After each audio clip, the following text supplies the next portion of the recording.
It's time now for Orleans Bulldogs basketball on Gold 98.7 WSEZ. Streaming live on WSEZ987.com and ask Alexa to play WSEZ 987. With David Deaton, I'm Dave Dedrick. The Dogs, like three other teams, have one goal in mind today, and that's to cut down the nets later tonight. But, David, this will not be an easy task with the loaded semi-state field featuring three of the top four teams in Class A. I'd say this is definitely one of the top-flight semi-states anywhere in the state of Indiana today at 8 different sites. And, of course, we're a little biased because of Orleans being here. But when you have number 1, number 2, and number 4, that gives you all you need to know right there. And then even an unranked team in Liberty Christian that actually sometimes has played like a top 10 team in Class A this year. So it's a very talented field. It's a deep field. And our first game of the day features two of the more talented and more fundamentally sound teams here in this semi-state. Hauser, as David mentioned, number 2. The Bulldogs are number 4. Hauser, the thing that stands out at you, David, is the fact such a balanced team and a team that averages almost 70 points a game. Well, their starting 5 is so impressive, Dave. They've got 5 guys averaging between 8.5 and 14 points per game, and it's pick your poison with this team. Colin Buck is the leading scorer, 6'5" senior in the interior, 14 points and about 6 rebounds per game. Then you throw in Gelfius, 6-foot senior guard, 13 points per game in the backcourt. Tayshawn Tungate, 11.3 points, and Gavin Keller, 6'3" junior, who averages 10.7. And then Stryker Gill, their point guard, who averages almost 8 assists to go with the 8.6 points per game. So they certainly have a loaded lineup. And then you go to their bench, and there's more athleticism, more speed, and more scoring. So it's just a constant thing with Hauser. They just continue to shuffle guys in and out. They want to play fast. They want to fly. Their name fits them, the Jets. And so they will definitely present the Bulldogs with some issues here this morning. The Orleans Bulldogs, 22-4 overall coming into this semi-state matchup. Hauser Jets under head coach Trent Moorhead, they are 24-3.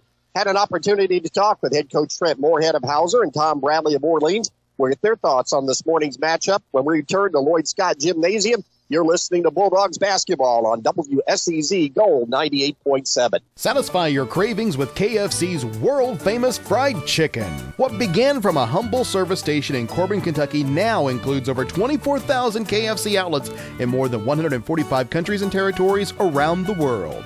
It's real meals made the hard way. Now you can enjoy their world-famous fried chicken in a variety of ways, from buckets to meal deals, sides, and desserts. Stop by the KFC at 925 North Gospel Street in Paoli. It's finger-licking good. When you suffer the loss of a loved one, you can count on the Dillman Scott Funeral Home in Paoli.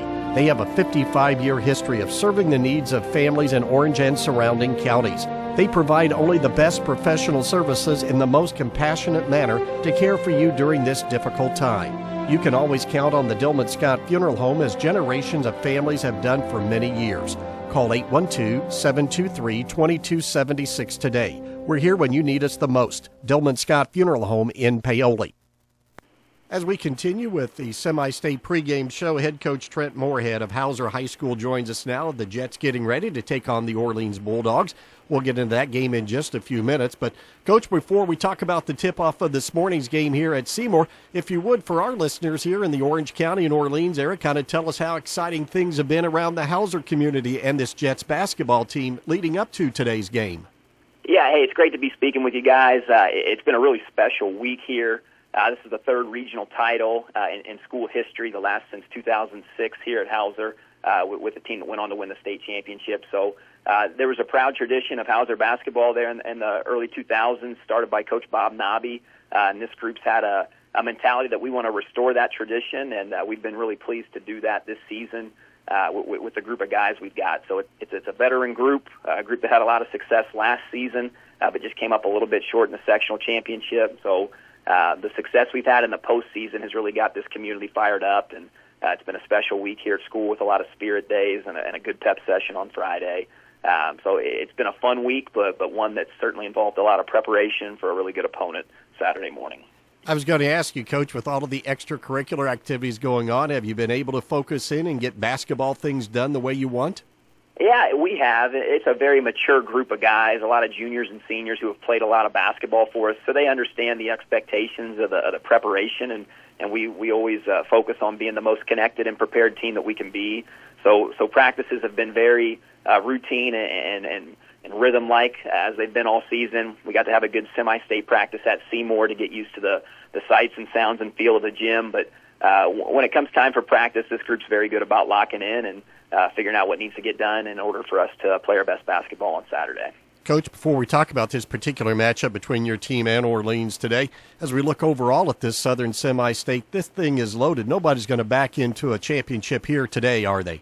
No, not at all, and that's not what you'd expect at this level anyway. You know, it's so great, and what I think is great about this 1A South Semi-State is the fan bases that are going to be here to support. You know, we certainly pride ourselves on having just a tremendous backing by our town and our community. And we know the same is true for Orleans and Clay City. You know, that those are three really, really long-standing programs, a lot of tradition. And then when you throw Liberty Christian with the success they've had lately as well, it's just four quality basketball teams, and that's what Indiana High School basketball is all about. And we're thrilled to be a part of that group, and hope we can play well on Saturday. Coach, as we talk about Hauser basketball for our fans tuning in today, kind of tell us a bit about your team, offensively, defensively. What do you do out on the court? Yeah, we're a very balanced group. You know, we have 7 to 8 guys that can check in that we feel could score 15 to 20 points and be the best player on the floor any given night. And our statistics will reflect that. We're led by Colin Buck, a 6'5" senior who plays inside in the post. You know, he's had a tremendous season for us. We balance that out with terrific guard play and Striker Gill at the point guard position, who is a good distributor of the basketball. Ledger Gelfius, a very talented shooter and scorer. And then 2 guys in Tayshawn Tungate and Gavin Keller that have the ability to get to the rim and also make shots from the perimeter. So it makes us very well-rounded on the floor offensively. And when we sub into the game, we don't feel like we skip a beat with Cameron Blair and Alex Cord that check in.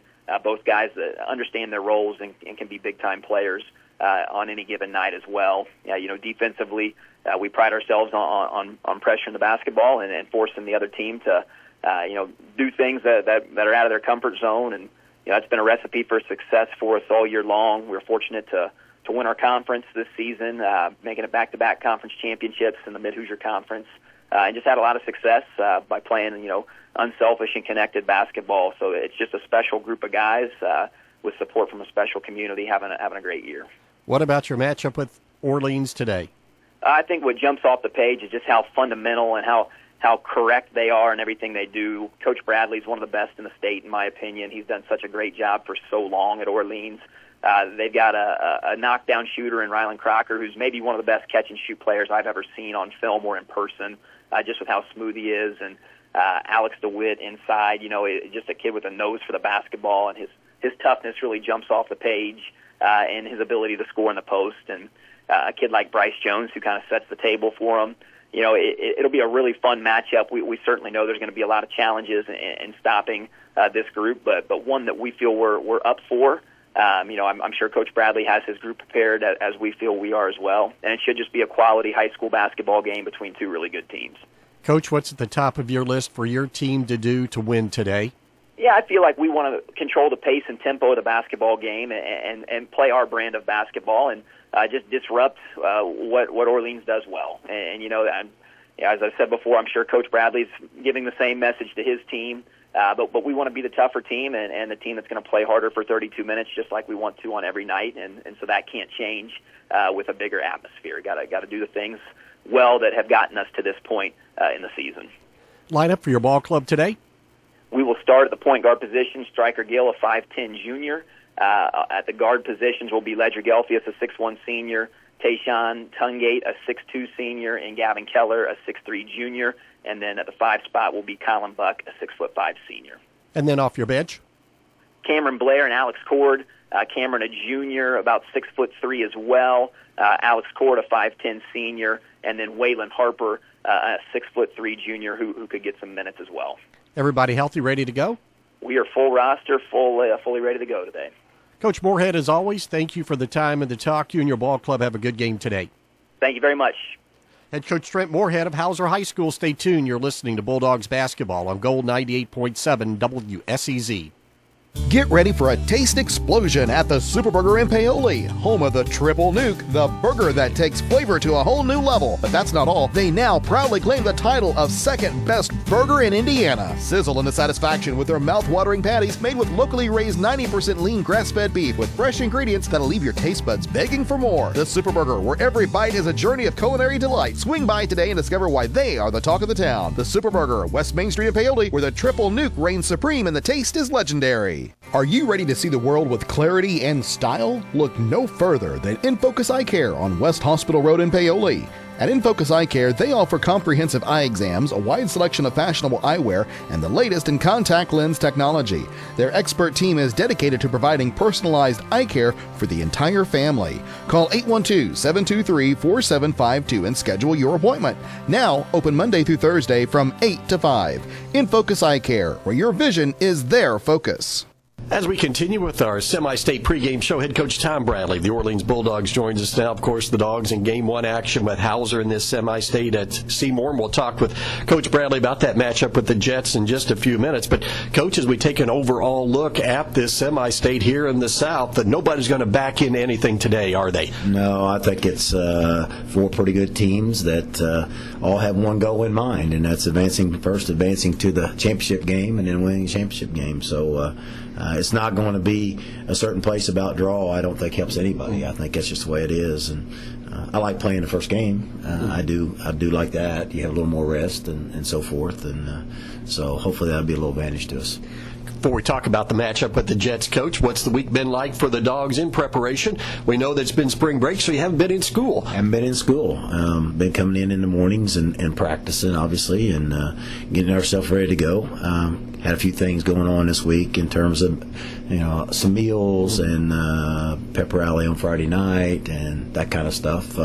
Just kind of making sure that the kids enjoy the week, and we've been able to do that pretty well and get a lot done on the court as well. Well, this is one of those weeks, Coach, where everybody in the community like to get your team out and fatten them up a little bit, so you've had to stay in condition as well. Yeah, we have. We knew that you don't want to go too hard at this time or too long, but you got a lot of work to do to get yourself prepared, and so after those meals we come in and try to run that stuff off. And, of course, Coach, as you and I have talked about, and we talked about it at Coach's Corner on Monday night, the fact that with school out and you're playing at 10 o'clock here in the morning, that's kind of the way you set up your practice schedule as well. Yeah, we did. We've been going at 9 and 10 o'clock, varying that a little bit, and just giving the kids, again, a chance to, okay, we're coming in practice. You're getting up not quite as early, obviously, because we don't have the hour trip, but getting yourself in that routine of practicing a morning game and then getting out and just enjoying yourself in the afternoon. It's spring break. We want them to be able to go out and do what they want to do, but so far it's been really well. I know everybody who enjoyed spring break, but, Coach, you had a job to do this week, so what kind of things did you work on in preparation for your matchup with the Jets today? Well, we did a lot of shooting, obviously, to keep ourselves pretty sharp in that aspect, but worked on some things from the films that we watched in terms of what they like to do and things that we think that we need to be able to do in order to come out victorious. What's your scouting report on your opponent today, Coach? They're good. All these teams are really good. But Hauser has got some size. The 6'5" is the biggest kid they got. A couple 6'3", so they got a little bit of a size advantage on us in a couple spots. But besides that, in the size aspect of it, they just know how to play. They play really, really like to get up and down the floor, play really, really fast. They use their post guys really well. We got a post player that when he catches it on the block, if you don't go help with him, it's going to be a lot easier for him to have a chance to score. So we worked about how we're going to defend them, worked on their out-of-bounds plays, and trying to get through our kids' minds about not learning the plays as such, Dave, but just these are the kind of things they like to do, the movements they like to do, and just get them back used to, okay, we've seen these all year, these same kind of things, and this is how we defend them. Defensively, what do they like to do, and what do you expect? Well, defensively, they like to play man-to-man. They don't vary it very much in terms of what they want to do defensively, but a lot of tight full-court man-to-man stuff that they try to get after you a little bit. And then on the offensive part of it, like I mentioned, Dave, they like to get up and down the floor and There's a lot of things that we think that we can take advantage of here in terms of what they do. They switch a lot of stuff, so we've been working on a lot of slips and curls and that kind of stuff, and try to get our kids back into the game focus. Last week we had that, and this week we've tried to gain that again. And right now at this time, I like where we're at.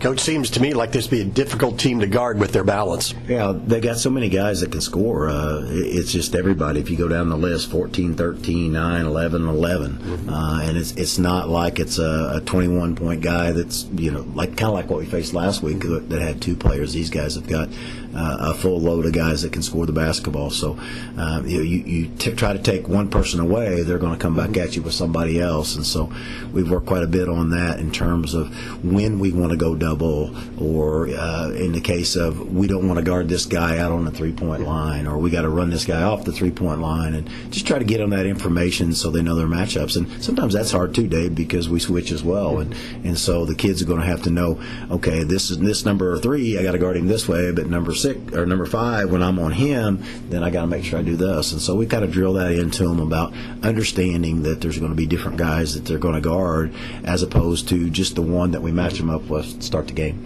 Tom, this Hauser team comparable to any team that you've faced so far this season? I think they're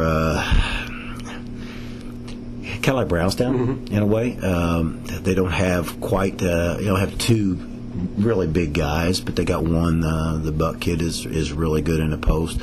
They shoot the ball extremely well.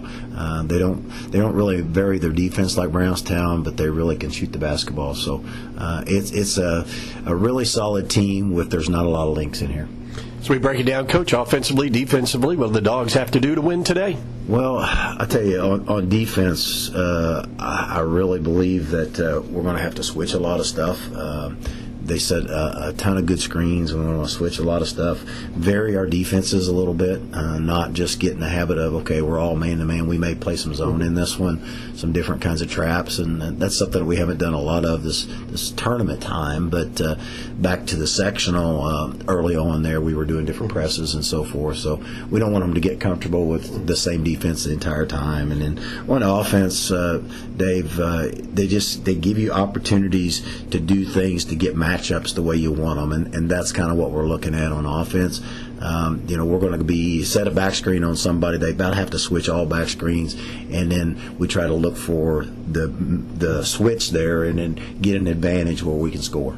A game, Coach, where you want to get up and down, or where you want to try and woe it back a little bit? I think we want to get up and down, Dave, just like we have all year. But the thing is, if you don't have something, I think you got to make them play defense, and that's kind of the way we play all year long. But with this team here, I don't think you want to hurry things and take bad shots or rush shots if you don't have anything on your transition. And so we're really going to try to we're going to be patient in the aspect of we want to get the shot we want. We don't want to just throw away or throw up a shot like, okay, we're kind of open. We've had the ball for 30 seconds. I don't think we want to play that away. I think we got to make them play some more defense and quite honestly drive the basketball and try to get them into foul trouble. I mean, that's something that I think could be an advantage of us. They got quickness, but we got quickness that can match up with them. It's just a case of making sure that we don't take any bad shots and just shoot the shots that you can make. Don't force passes. You think they're open or halfway open, and we don't want to throw that pass. We want to make sure that we got it there for good. Line up for your Dogs today? Same as always. We'll have Bryce Jones at our point guard, and Rylan Crocker at a guard for us, Nate Brown, kind of a wingman, and then Nolan Robbins and Alex DeWitt. Off your bench? Off the bench, the same as well. Everybody is available tonight or today. That's just the case. There's, in a tournament play like this, you got to prepare for everything. If you get into foul trouble, you need to know where your matchups are in terms of if somebody has to come out. So I'm sure we'll see Mason and Kagan early on in terms of trying to get them over a little bit of nerves if they have any of that, and get them into the game in the first half. Well, we've said this past several weeks, Coach, just another great opportunity for your team today. Yeah, it is. And the kids have really worked hard here to get to this point, played some pretty good basketball this year, and have been playing pretty well here in the tournament as well. And I've been satisfied with that, and I think we're on a pretty good roll right now, and we like our chances. Coach Bradley, as always, thank you for the time and the talk. You and your ball club have a good game today. I appreciate it, Dave. Thank you. Head coach Tom Bradley of Orleans. Stay tuned. You're listening to Bulldogs basketball on Gold 98.7 WSEZ. Looking for top-notch fuel that keeps your engine running smoothly? Pull into Riley Oil, your trusted supplier of marathon fuels. With convenient locations in Paoli, Orleans, and Hardinsburg, we've got you covered. Enjoy the ease of paying at the pump 24/7, or swing by Paoli where we'll pump the gas for you. Grab a snack and drink and be on your way with Riley Oil, fueling your journey every mile of the way.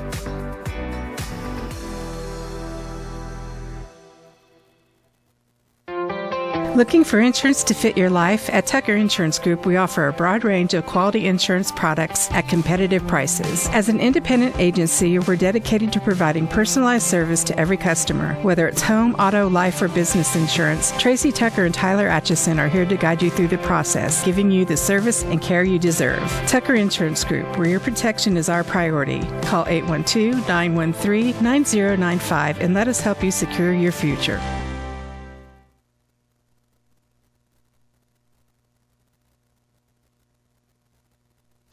Wayne Scott Gymnasium, and the Bulldog fans, just like last week, have turned out in great numbers, and the same can be said for Hauser. Good morning again, everybody. Dave Dedrick along with David Deaton as we get set for game number 1 of the Southern Semi-State. Number 2, Hauser, and number 4, Orleans. And to take us through this morning's starting lineups, here's David Deaton. With the Hauser Jets, 24-3 overall, number 2 in Class A. They're averaging 69.6, giving up 40.3 points per game. They'll go with the backcourt lineup of 4 guards. They'll start striker Gill in the backcourt, 5'11 junior at point, averaging 8.6 points per game. Ledger Gelfius, a 6-foot senior in the backcourt as well, 13 points per game for him on the season. The third guard will be Tayshawn Tungate, 6'2 and a senior, 11.3 points per game. The fourth guard, Gavin Keller, 6'3 and a junior, 10.7 points per game. And then Colin Buck at 6'5 and a senior will be the forward today. He is the team leader, averaging 14 points per game for the Jets. They make 54% of their shots from the floor, 38% from behind the arc, and 65% from the free throw line. For the Orleans Bulldogs, number 4 in Class A, 22-4 on the season, averaging 55.8, allowing 38.5 points per game. The Dogs will go with their normal lineup today. It'll be in the front court, Nate Brown, 6'3 and a junior, 6.5 points per contest. Nolan Robbins will be the other forward, the 6'2 junior, averaging 3 points per game. In the middle, Alex DeWitt, 6'3 and a junior, averaging 13.8 points per contest. And then in the backcourt, it's Bryce Jones, 6'1 and a senior, the point guard, averaging 10 points per contest on the season. And then the leading scorer, the 6'1 senior at guard, Rylan Crocker, averaging 16 points per game. The Bulldogs make 50% of their shots from the floor, 37% from behind the arc, and 67% at the free throw line. The head coaches today for Hauser, Trent Moorhead in his 3rd season. Their record, 53-23 with Coach Moorhead. And for Orleans, Tom Bradley in his 26th season. The Bulldogs' record with Coach Bradley, 4-22 and 2-11, winning 2/3 of their games with Coach Bradley in just over a quarter century of excellence at Orleans High School. The Bulldogs will be the visitors today, so they'll be in their traveling red, trimmed in white and black. Hauser, the home team on the scoreboard, their home white trimmed in black and red as well. But this is a game, David, a lot of emotion early on, so it would kind of be interesting to see which team settles in and gets into their game plan the quickest. Yeah, for sure, because obviously this is one of the biggest gymnasiums anywhere in America, the second largest gym in our state of Indiana behind Newcastle. And even though Orleans played here last week, that familiarity does help, but you're playing in the biggest game of your career, so you got to make sure you take a deep breath, take it in, settle in. First couple minutes might be a little choppy for both teams, but once they settle in, I'm sure this is going to be a really good basketball game. These are two really well-coached teams. They both do what they do extremely well and should be in for a treat today. Colin Buck at 6'5 for Hauser steps at the center circle, and Alex DeWitt will do the honors for the Bulldogs here this morning as we're ready to go with semi-state basketball on this Saturday morning. Tracked down in the backcourt by Gill. Tungate will come back to help him out and get it across the timeline. Dogs will open up in their familiar man-to-man defense. Spread it out around the perimeter will be Hauser. Tungate, top of the key, dribbles down the right side, cut off nicely by Brown. Nice little duck under move on the right side, lays it up and in. Hauser up quickly, 2-0. Dogs see if they can answer. Hauser stays in their full-court man-to-man pressure. Jones across the timeline. Crocker will have it on the right side. Keller gets that early assignment. Here's Ryland driving left side. Bounce pass to Brown. Left elbow. Ducks under a defender. Put it up in the lane. Off the back of the rim. No good. Ball tipped around. Still loose.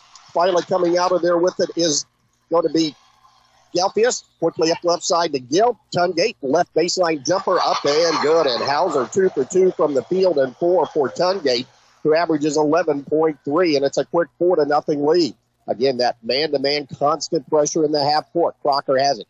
Trying to get him for an open look off the screen right side. Dribbles down the lane. Stops just below the free throw line. Back to DeWitt, who had the big game last week. Pump fake, dribble, spin move in the lane. A little 10-footer up and good. Nice job by Alex to get him off to a quick start. And it's a 4-2 Hauser lead with 6:45 to go in the first quarter of play. Gill across the timeline with the basketball to Keller.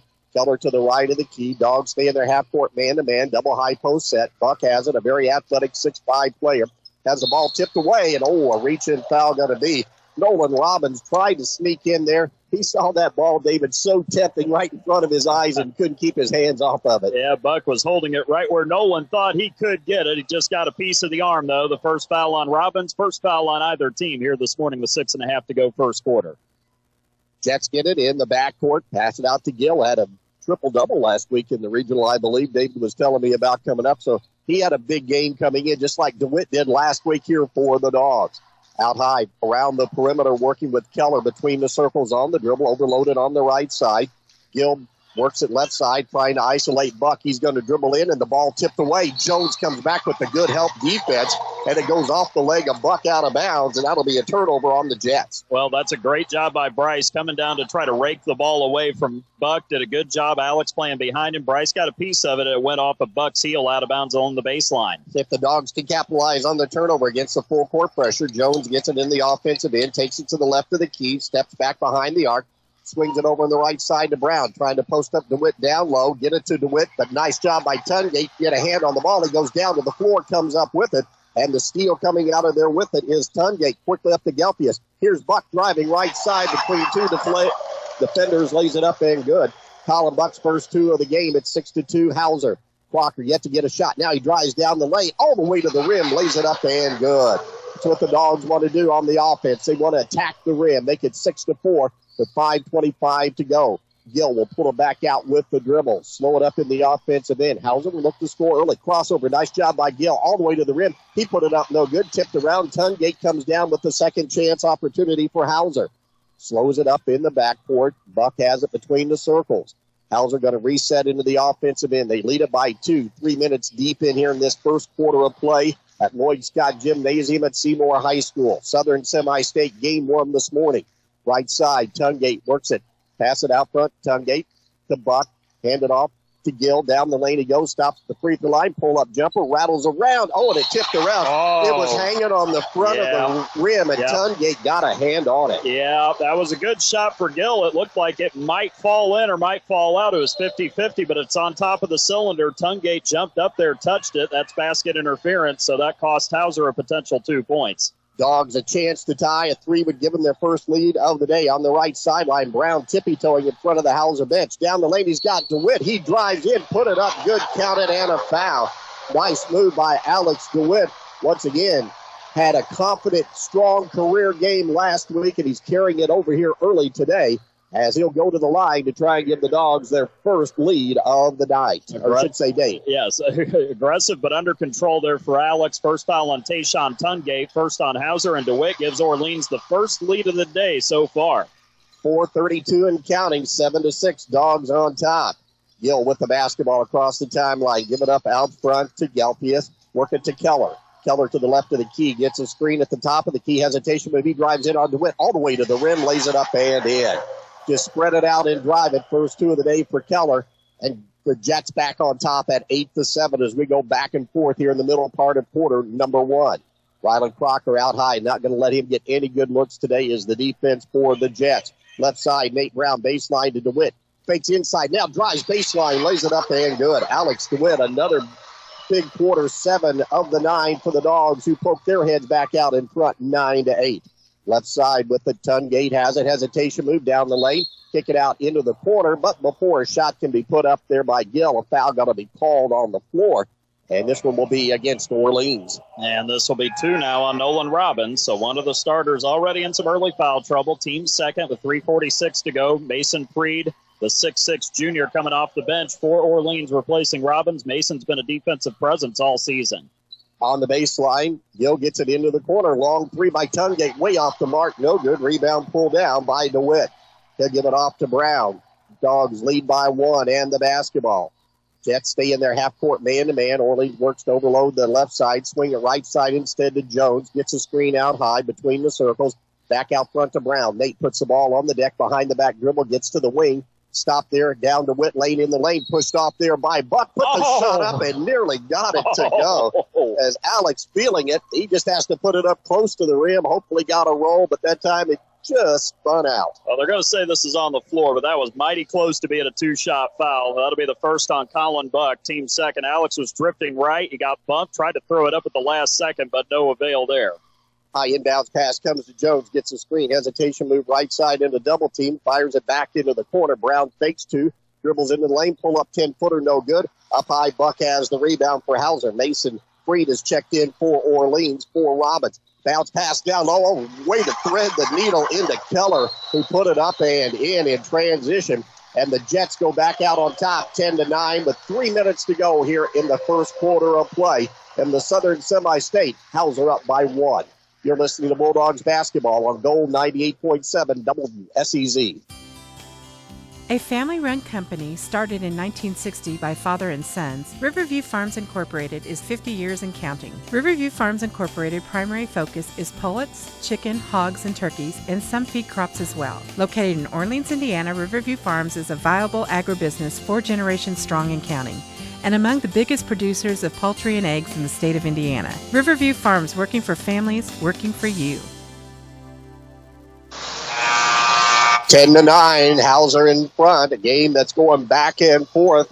And for Orleans, that's a good sign that they can stay in contact here early on. For sure. And obviously it's been Alex DeWitt, just like it was in the regional championship, keeping them in it so far with 7 points and 4 lead changes already in 5 minutes. So these two teams already pretty equally matched here early on. Hauser keeps that full court man-to-man pressure on Bryce Jones, works one-on-one with Tungate. They clear it out. He gets it across the timeline, crosses over to the top of the key.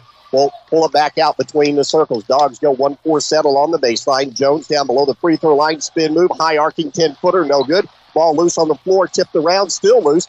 Finally grabbed out of there by Gill. He brings it up with the dribble. Down low. Buck in the lane. Turns right side. Little jump hook is up and good. 4 for Buck. Jets back out on top by 3 at 12-9 with 2:30 to go. First quarter of play. Jones working out high. Goes on the high post right side to DeWitt. Swing it left side to Freed. To Jones on the wing. Jones looking down low. No place to go, so he'll pull it back out. Dogs yet to get Crocker but one good look so far here today. Driving. Here's Nate Brown right side around his defender. Lays it up and good.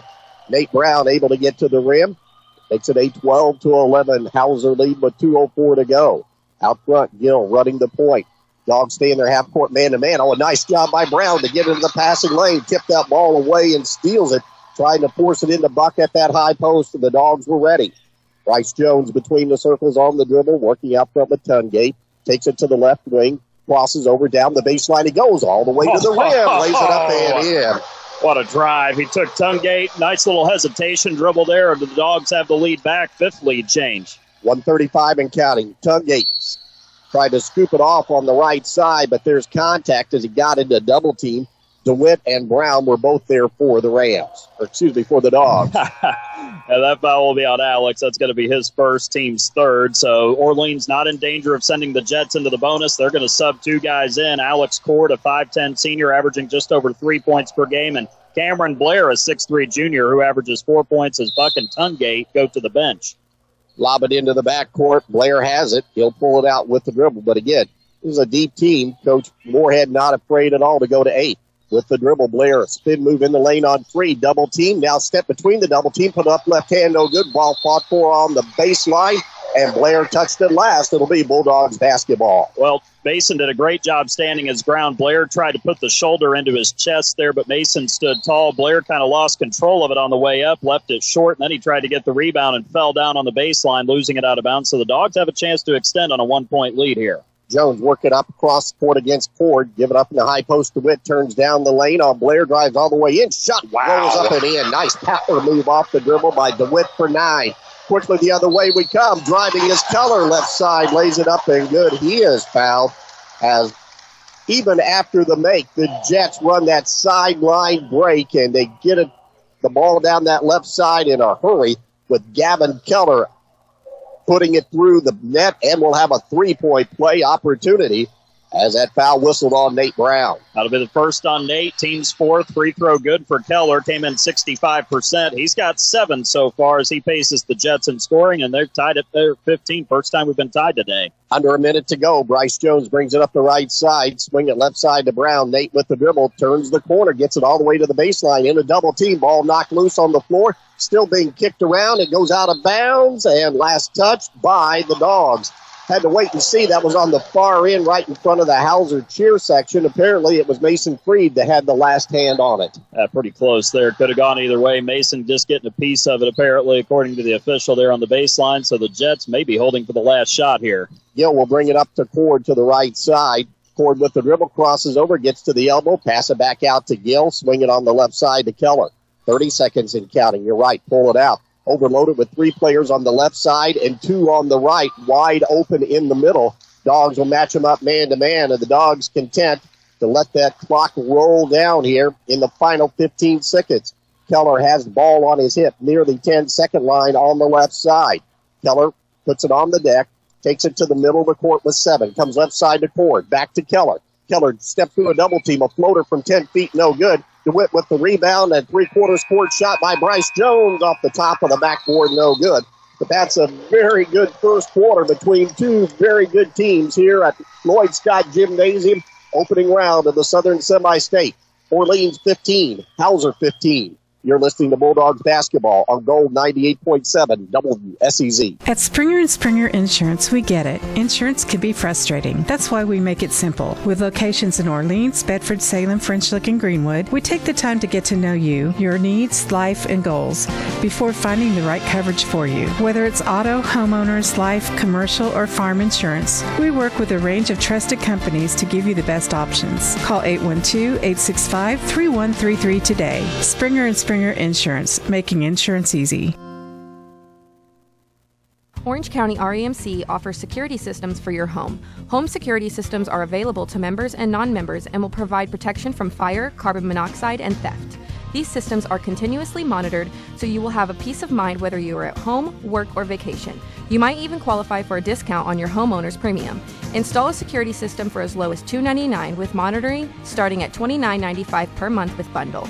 For more information on these home services, call Orange County REMC at 812-865-2229. 98.7 and 1560 WSEZ Paoli. Dogs will get the ball in a tie game to start this second quarter. Rylan Crocker along with Nate Brown, Bryce Jones, Mason Freed, and Alex DeWitt, the 5 out there for Orleans. DeWitt on the high post to the left side. Takes it over to the right side, backs in a fadeaway 10-footer up, back of the rim, no good. Ball tipped around, and Buck comes down with it for Hauser. He'll give it off in the backcourt to Gill. Gill stays in there with Cord. Now Gill drives all the way to the baseline, and as he went up for the shot, Nate Brown comes over. This is going to be a big foul, and that's going to be 2 on Nate. Yeah, Nate got nailed on that foul there, and that is 2 on him. So Nolan Robbins and Nate Brown both have 2 for the Bulldogs. A little contact there around the hip area, and that is what puts striker Gill at the free throw line. A very good free throw shooter for Hauser. 76% got the first one to fall to give Hauser the early lead in this second quarter, 16-15. Robbins comes in, first point of the day for Gill, and Brown will go out. Ford, as we mentioned, in there along with Tungate, Buck, along with Keller, and Gill at the line made the second one, so a perfect 2-for-2 trip. Hauser, he's with that full court man-to-man pressure, just not letting the Dogs have anything easy. Force him to work it up. Out front, Jones between the circles, right side to Crocker. Crocker guarded there quickly by Keller, takes it to the left elbow, no place to go, reverses it to Robbins. Robbins on the right elbow, down the lane he goes, pulls up 10-footer, and he got it.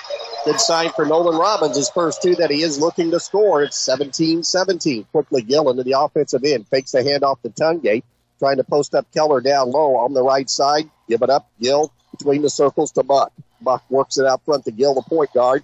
Keller has it. He's got to split 2 defenders. He goes to the rim. Shot comes up short, no good. And a foul will be called, and that'll put Gavin Keller at the free throw line for the Hauser Jets. Well, he really forced the issue there going down the lane and really did a good job making two defenders have to pursue him there. The foul will be on Bryce Jones. That'll be the first on Bryce, and that'll be the team's second of the quarter already with 7:02 to go here in the second.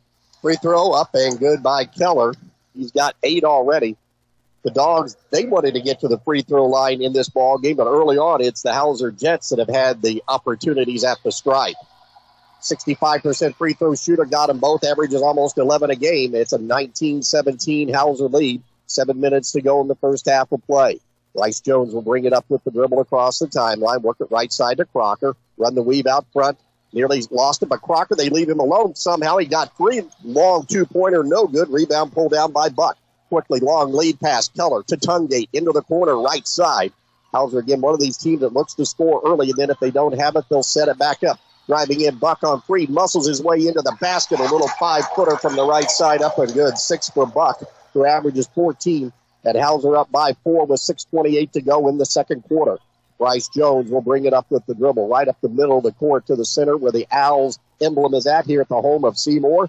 On the right side, Freed on the wing, looking out front. Give it off to Robbins, swing it to Jones. Jones looks down low on the baseline to Freed. Into the corner. Crocker fakes 3, puts it on the deck. Dribbles all the way into the rim. A floating scoop shot, no good. Rebound pulled down by Buck. Quickly, here's Gill on the run. Shovels it off to Keller. Drives right side. Lays it up and in. Transition basket for Hauser. And the Jets all of a sudden have extended their lead to 6 at 23-17. Timeout taken by Orleans. 5:59 to go. First half of play. You're listening to Bulldogs basketball on Gold 98.7 WSEZ. Experience construction on your terms with Reynolds Construction. Located in Orleans, Indiana, we focus on delivering results through collaboration and innovation, maintaining an open and transparent approach. Our commitment to long-term success with our partners stands strong.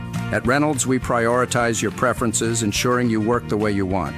Reach us at 877-770-0127 or visit our website at www.reynoldscon.com to learn more about our services. Choose Reynolds Construction for reliability and excellence.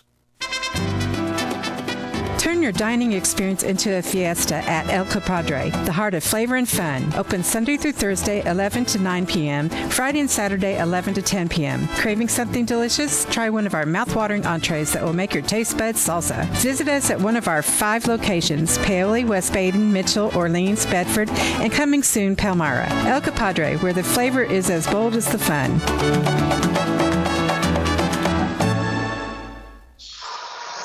5:59 to go, first half of play. See if the Dogs can stem this tide. Hauser's been scoring in transition, got the pace up and down.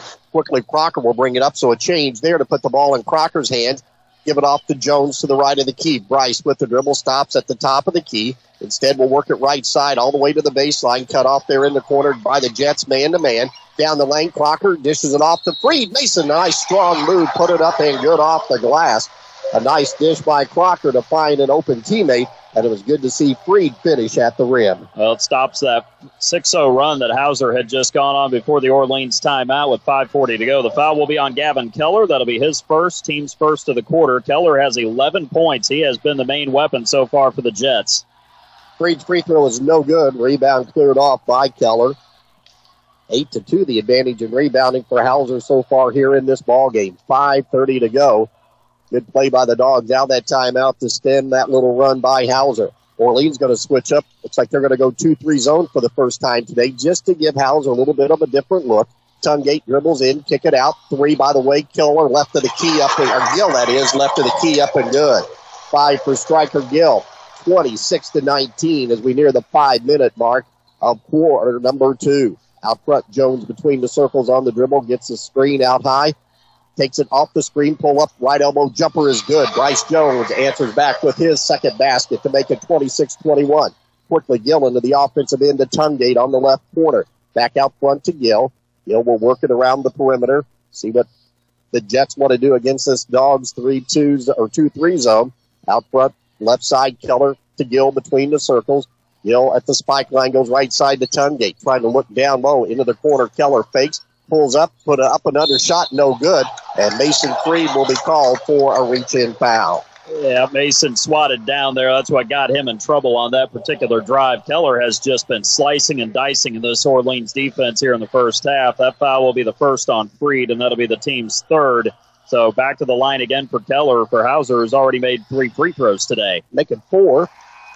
Lead up now, 27-21. The thing the Dogs got to do here, David, Alex DeWitt had such a good quarter in that first quarter. He hasn't hardly touched the ball here in this second period. Yeah, they've got to try to find a way to get him back in this contest, get him involved again. That'll certainly go a long way for Orleans. Try to get him back into it. Second free throw by Keller up and good. A big first half for Gavin, the 6'3 junior. 28-21, 7-point Hauser lead. Crocker with the dribble, gets the screen right side. Pass it right back out to DeWitt. Now he dribbles into a double team, and as he goes up for the shot, they got the block up high as Keller and both Gill were on the double team. However, the officials said there was contact down low, and that will be enough to put Alex DeWitt at the line for the Dogs. Big foul from the Orleans point of view. That's Gavin Keller's second. That'll be the team's second on Hauser, so the leading scorer with 13 points so far. He's been dominant. He's got 2 now.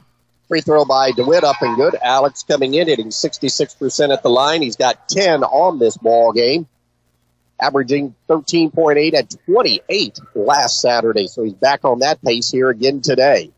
28-22, Hauser on top. Second free throw by DeWitt up and good. Alex got them both. That trims the lead back down again to the 5-point margin with 4:15 to go. And the Dogs go three-quarter court pressure, 1-2-2. Into the front court, Buck has it, give it off to Gill. Gill works against the zone, 2-3 zone out front. Gill to the left of the key. Dogs willing to trap. Brown gets the steal out front to Crocker. Crocker couldn't get to the rim. He'll pull it back out and will set it up in the half court.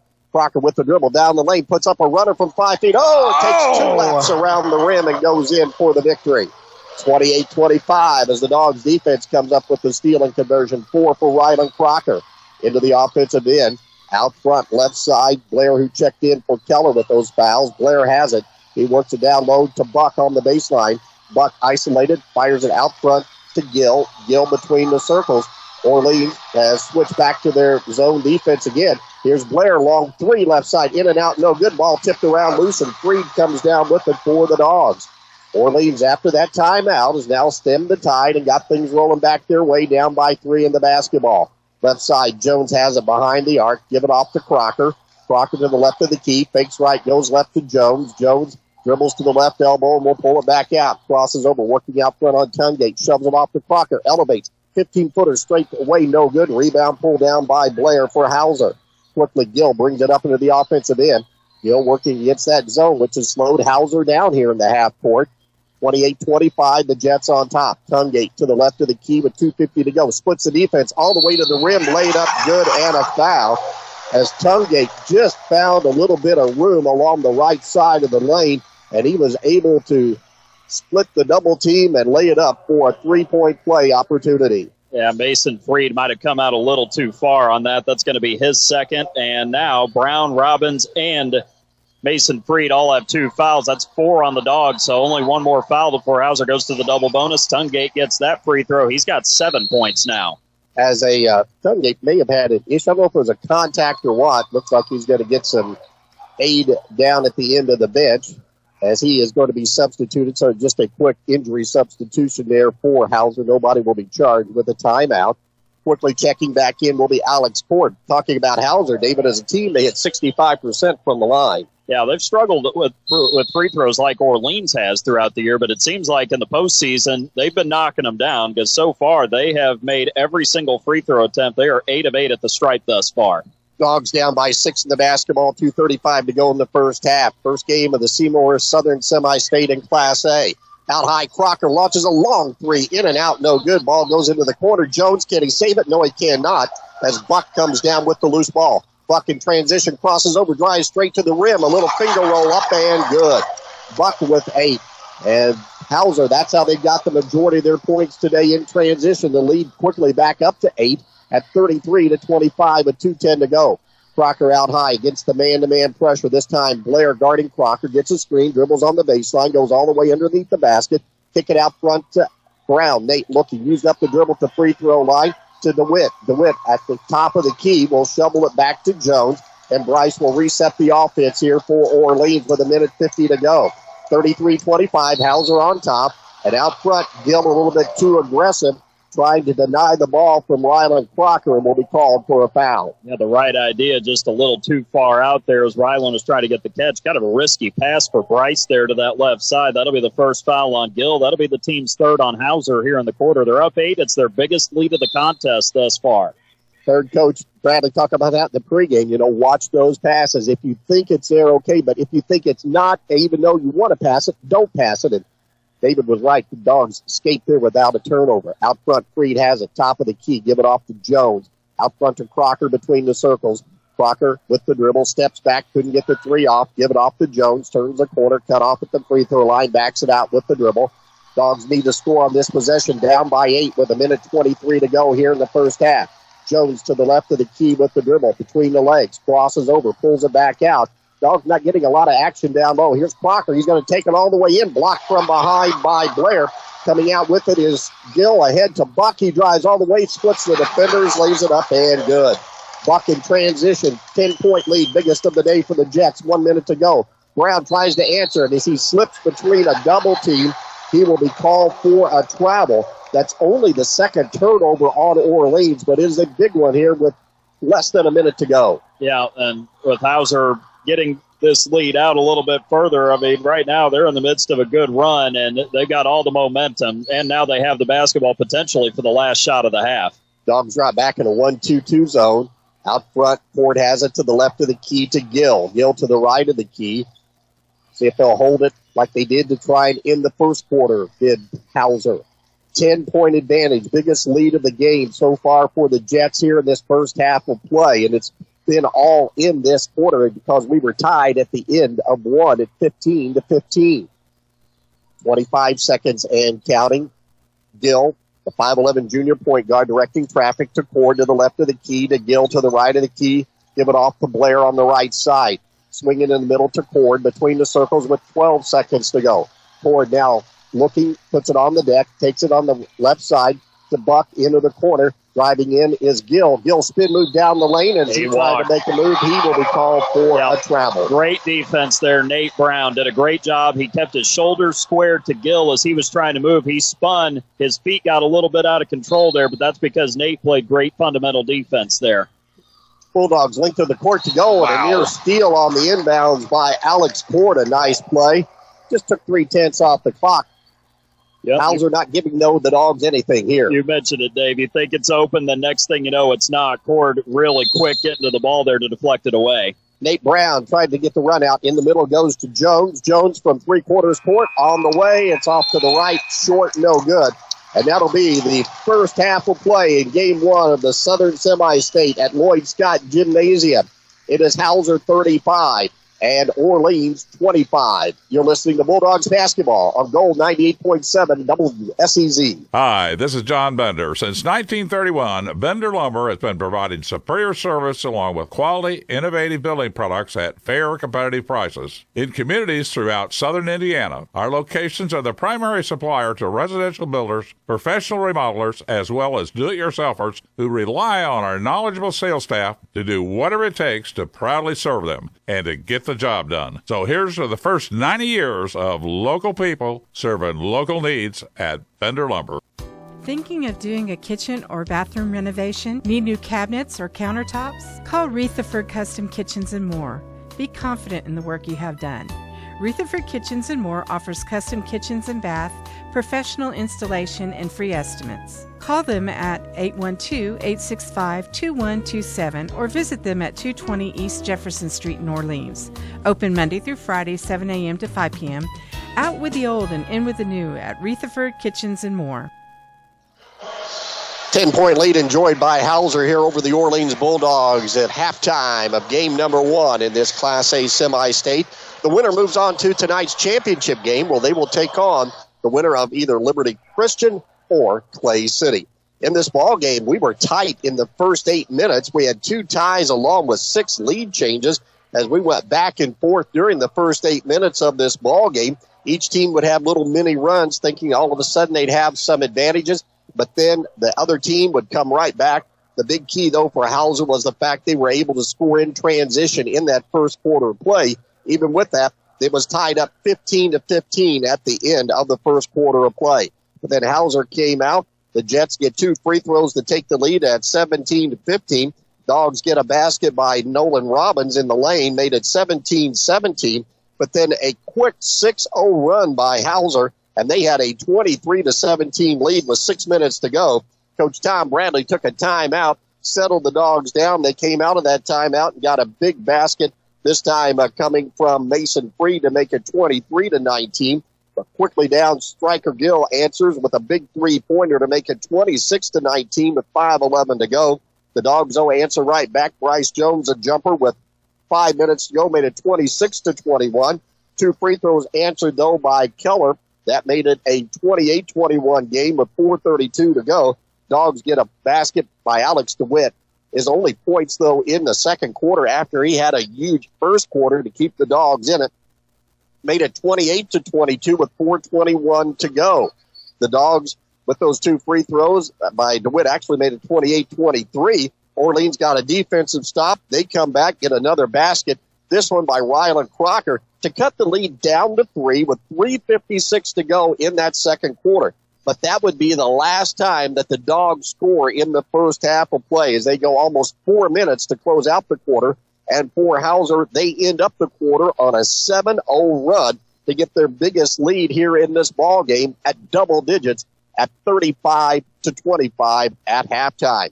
Bulldogs only 3 rebounds in this first half of play. Hauser has 11. One of those was an offensive rebound. Both teams, as we expected, taking good care of the basketball. Orleans only 2 turnovers, and Hauser with 4.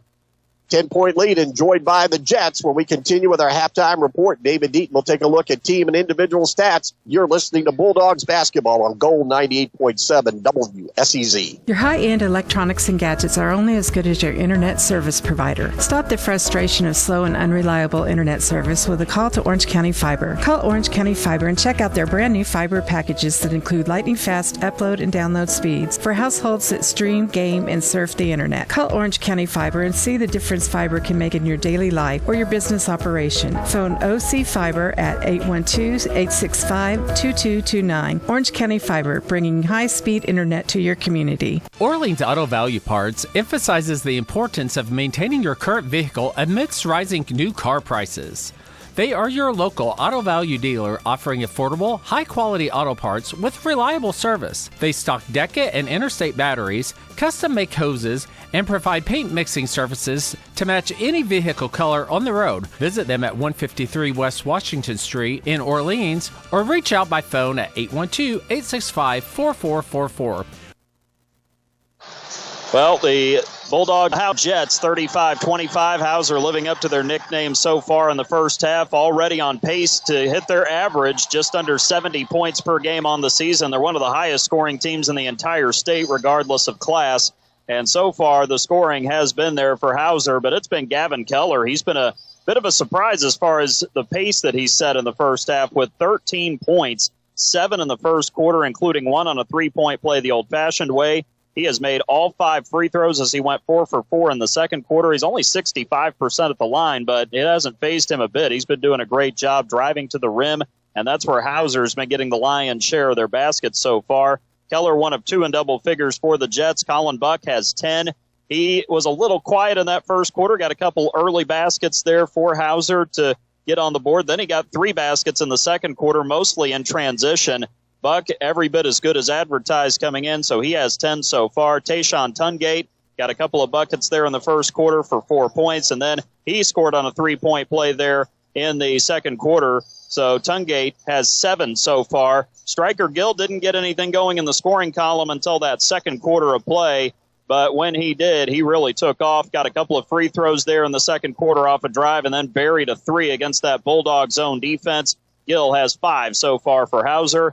Ledger Gelfius, Alex Cord, Cameron Blair have seen time but have not scored thus far for Hauser. For Orleans, Alex DeWitt has been the main guy. 11 points so far, 9 in the first quarter, and 2 free throws in the second quarter. Bryce Jones with a basket in each quarter. He has 4 points. Rylan Crocker with 4. He has a basket in each quarter as he's been struggling to get anything going from the outside. Nate Brown with a bucket for 2 in the first quarter. Nolan Robbins got a mid-range jumper in the second. He's got 2. And Mason Freed getting a basket from the left side for a 3-point play. Unfortunately, Mason could not convert it, but he does have 2 points, as every Bulldog who has played has scored so far. We'll take a break, come back, look at first half shooting for both teams as you're listening to Bulldogs basketball in the 1A South Semi-State here on Gold 98.7 WSEZ. Kirby Hardware has been helping the residents of Orleans keep their homes and farms running smoothly since 1953. Kirby Hardware carries a full line of GE appliances, hardware items, household items, lawn and garden supplies, paint, and a full line of plumbing, all with the knowledge to get you what you need to do the job right the first time. Kirby Hardware open Monday through Friday, 7 a.m. till 5:30 p.m. and Saturday, 7 till 2. Phone them at 812-865-2510. Kirby Hardware at 206 East Jefferson Street. Farmers, ensure your peace of mind with Green Acres Ag Insurance in Hardensburg, Indiana. Weather, markets, and unexpected events can hit your operation hard. Protect your crops and livestock from financial losses with the right insurance program. CJ Fleener is your local expert, ready to customize a policy just for you. Don't leave your future to chance. Call CJ Fleener at 812-797-2073 today for reliable coverage and secure your farm's future. Green Acres Ag Insurance, Hardensburg, Indiana. Your crops, your livestock, our protection. This agency is an equal opportunity provider. The Hauser Jets so far leading by 10, 35-25 at halftime here at Lloyd Scott Gymnasium in Seymour in Game 1 of this Class A Southern Semi-State. Taking a look at the shooting in the first half for the Jets, they were on fire from Jump Street, 7 of 11 in the first quarter for Hauser, including 0 for 1 from behind the arc and 1 of 1 on free throws. In the second quarter, the Jets mainly out in the break, 6 out of 7 shooting from the floor, 1 out of 2 from long distance, and 7 of 7 on free throws. So far, they're 13 of 18 shooting in the first half, 72%. Most of those high percentage shots inside the paint, 1 out of 3 from behind the arc, 33%, and they were perfect at the free throw line, 8 out of 8. For the Bulldogs, 7 of 11 in the first quarter, 0 for 1 from long distance, and 1 of 1 on free throws. 4 of 11, though, the Dogs dropped off in the second quarter, 0 for 2 from behind the arc, and 2 out of 3 at the stripe. The Bulldogs 11 of 22 shooting so far, 50%, 0 for 3 from behind the three-point line, and 3 out of 4 at the free throw line, 75%. 2 of those three-point attempts have been heaves at the quarter breaks for Bryce Jones so far. One more break, third quarter coming up here from Seymour. Hauser in the driver's seat, leading Orleans by 10, 35-25. You're listening to Orleans Bulldogs basketball here on Gold 98.7 WSEZ. When you suffer the loss of a loved one, you can count on the Dillman Scott Funeral Home in Paoli. They have a 55-year history of serving the needs of families in Orange and surrounding counties. They provide only the best professional services in the most compassionate manner to care for you during this difficult time. You can always count on the Dillman Scott Funeral Home, as generations of families have done for many years. Call 812-723-2276 today. We're here when you need us the most. Dillman Scott Funeral Home in Paoli. Get ready for a taste explosion at the Super Burger in Paoli, home of the Triple Nuke, the burger that takes flavor to a whole new level. But that's not all. They now proudly claim the title of second best burger in Indiana. Sizzle into satisfaction with their mouth-watering patties made with locally raised 90% lean grass-fed beef with fresh ingredients that'll leave your taste buds begging for more. The Super Burger, where every bite is a journey of culinary delight. Swing by today and discover why they are the talk of the town. The Super Burger, West Main Street in Paoli, where the Triple Nuke reigns supreme and the taste is legendary. Dogs, some work to do here in this second half, down by 10, and got to stay out of that foul trouble and get Hauser hopefully a little bit of foul trouble, able to get to the line maybe and get some points with the clock not running. Yeah, definitely. Orleans going to have to try to do something to make this Jets team uncomfortable. Got to force some turnovers, try to get back the other way, get this game going, and go by the rule of 3-by-3. 3 stops, 3 scores, you're right back in this game, so the Dogs are going to have to start on the defensive end of the floor. Dogs started out in the man-to-man. They'll go to that 2-3 zone, it looks like, to start this half. Down low, Buck has a little turnaround jumper from 5 feet. He's got 12. And it's a 12-point lead for Hauser to start this third quarter of play.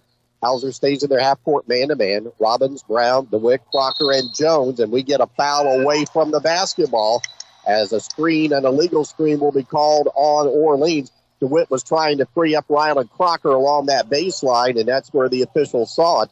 And that's going to be turnover number 3 on Orleans. That's also going to be the third foul on Nolan Robbins, actually. He's the one who gets called for the foul, so that's his third, team's first of the half. Buck, Tungate, along with Keller, Gelpius, and Gill, the 5 out there for Hauser. Tungate turns down the lane, goes on the baseline, shot up, and was partially blocked by DeWitt on the baseline, and Alex, a late whistle there will be called for the reach-in foul. Yeah, a late whistle for sure. Tungate was out of control, kind of put himself in a bad spot, but Alex ends up getting the foul there. That'll be his second, and quickly 2 on Orleans here in the third. Free throw by Tungate, though, rolls off the side of the rim. He's just a 55% free throw shooter as the senior. Comes in averaging just over 11 points per ball game. Second free throw up and good. 8 on the day for Tayshaun Tungate. 13-point lead. Again, the Jets keep that pressure on, full court man-to-man. Not a lot of pressure, but just enough to let you know that they are there. DeWitt has it. Fakes the free throw line jumper. Puts a shot up as he got Buck to get into the air. Nice job that time by Alex to get the pump fake and get the defender in the air where he had the advantage, and that'll put Alex at the free throw line. Well, that's what Orleans is going to have to do here in the second half. That's 2 fouls on Colin Buck, first on Hauser here in the half as DeWitt gets to the line. Alex has been shooting much better. He was struggling earlier in the season at the line. He gets his 12th point, making that first one, but he has been money here in the postseason, and it's come at the right time for the Bulldogs. Hit the first one. Second one is up, and it's too hard, no good. Yep, Buck has a rebound. It comes down and had a hand in there along with Brown, but quickly Tungate the other way. He hits the trailer. That's Keller. Had a big first half. He drives baseline, rejected at the rim by DeWitt, and coming out of there with it is Brown on the loose ball. Dogs get the stop they wanted. Now can they answer on the offensive end? Jones on the right of the key with the dribble against the man-to-man. Gelpius has him in the defensive matchup. Jones works to the left of the key to Brown. Nate with the dribble. Switching out front is Hauser in their man-to-man. Bryce Jones right in front of the Bulldogs bench as they switched ends here in this first and second half of play. Brown off the dribble, drives down the lane. A little 10-footer runner, no good. Ball tipped around. Buck has it. Rebound going to be shoveled out. Gill quickly brings it up with the dribble across the timeline. Bounce passes knocked away and stolen, though, as both down there with Jones and DeWitt. And now it's comes up with the loose ball. That's turnover number 5 on Hauser. 38-26, Jets on top. Crocker with the dribble out front, takes it to the left of the key, turns the corner, gets to the baseline, pulls it back out. Tungate able to turn him off. Ryland dribbles down in the lane, fires it over on the right side to Robbins to Brown. Brown jump pass down low to Robbins behind his defender, put it up in traffic and got it off the glass. 4 on the day for Nolan at 38-28 as the Dogs now get a stop as quickly Jones pokes the ball away. However, he touched it last in front of Coach Trent Moorhead. It'll be Hauser basketball near the midcourt stripe, 38-28. 5:54 to go in the third quarter of play. Striker Gill, the 5'11 point guard, works against the Dogs' zone defense, mainly man-to-man the first quarter and a half. The zone did slow down Hauser a bit in transition in that second quarter. Down low to Buck. He can't hold on to it. And Robbins tried to reach and get it. Unfortunately, Nolan couldn't get a handle on it as well. Yeah, one that Nolan probably could have let get away. Wouldn't have been a problem there, but unfortunately he couldn't get it. But Hauser inbounding. Orleans, though, playing good defense here the first 2 minutes. Tungate around his man. A wide open lane to the basket. Laid it up and in. Tungate with 10. But it's this balance again with Hauser starting to rear its head. 40-28 with 5.5 minutes to go in the third quarter of play. Crocker has it to the right of the key, and as he tried to make a move around the screen out high, there's contact, and the official going to call the foul on Hauser. Hand check going to be called there. That's going to be 3 on Gavin Keller. He hurt Orleans a lot with his driving to the basket there in that first half, and now it looks like they're going to take him out. They could afford to, as Alex Cord, who really did a good job defensively there in that first half. The 5'10 senior replaces Gavin Keller for Hauser. Dogs have it in their end of the court. DeWitt has it on the right wing, crosses over, gets into the middle of the lane. A little fadeaway jumper up and good off one. He slipped, and I thought he was going to travel, but made something out of it. That's his 14th point of the day. Somehow kept it up just enough to get that shot away. Dogs three-quarter court pressure. Cord goes into the corner, driving down his Buck on the baseline. A little 5-foot floating shot up and good by Buck. He's got 14, but it's 42-30. Dogs can't get into a shootout. They've got to get some stops here on the defensive end. Here's Jones on the offensive end. He slipped just a bit. Now gains his footing. Pass it out front to DeWitt to the right of the key. To Jones between the circles. 4:40 and counting. Jones into the left arc. Now he puts up a tough shot in traffic and got it. Bryce Jones gets a long 2 from the left wing. He has got 6. It's 42-32 with 4:30 and counting in the third quarter. Dogs stay in their half-court trap. Out front, Cord to Gill, to Cord to the right of the key. Into the middle it goes.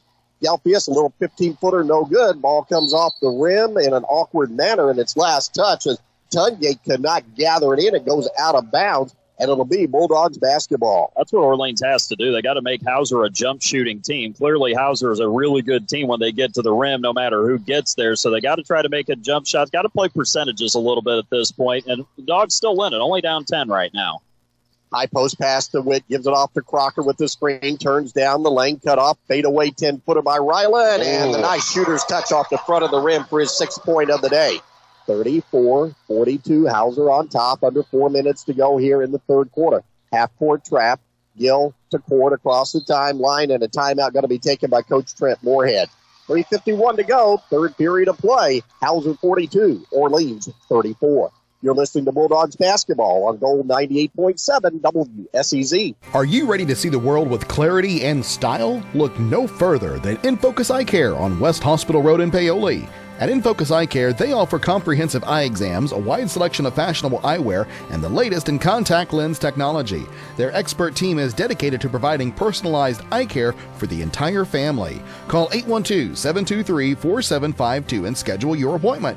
Now, open Monday through Thursday from 8 to 5. InFocus Eye Care, where your vision is their focus. Looking for top-notch fuel that keeps your engine running smoothly? Pull into Riley Oil, your trusted supplier of marathon fuels. With convenient locations in Paoli, Orleans, and Hardinsburg, we've got you covered. Enjoy the ease of paying at the pump 24/7 or swing by Paoli where we'll pump the gas for you. Grab a snack and drink and be on your way with Riley Oil, fueling your journey every mile of the way.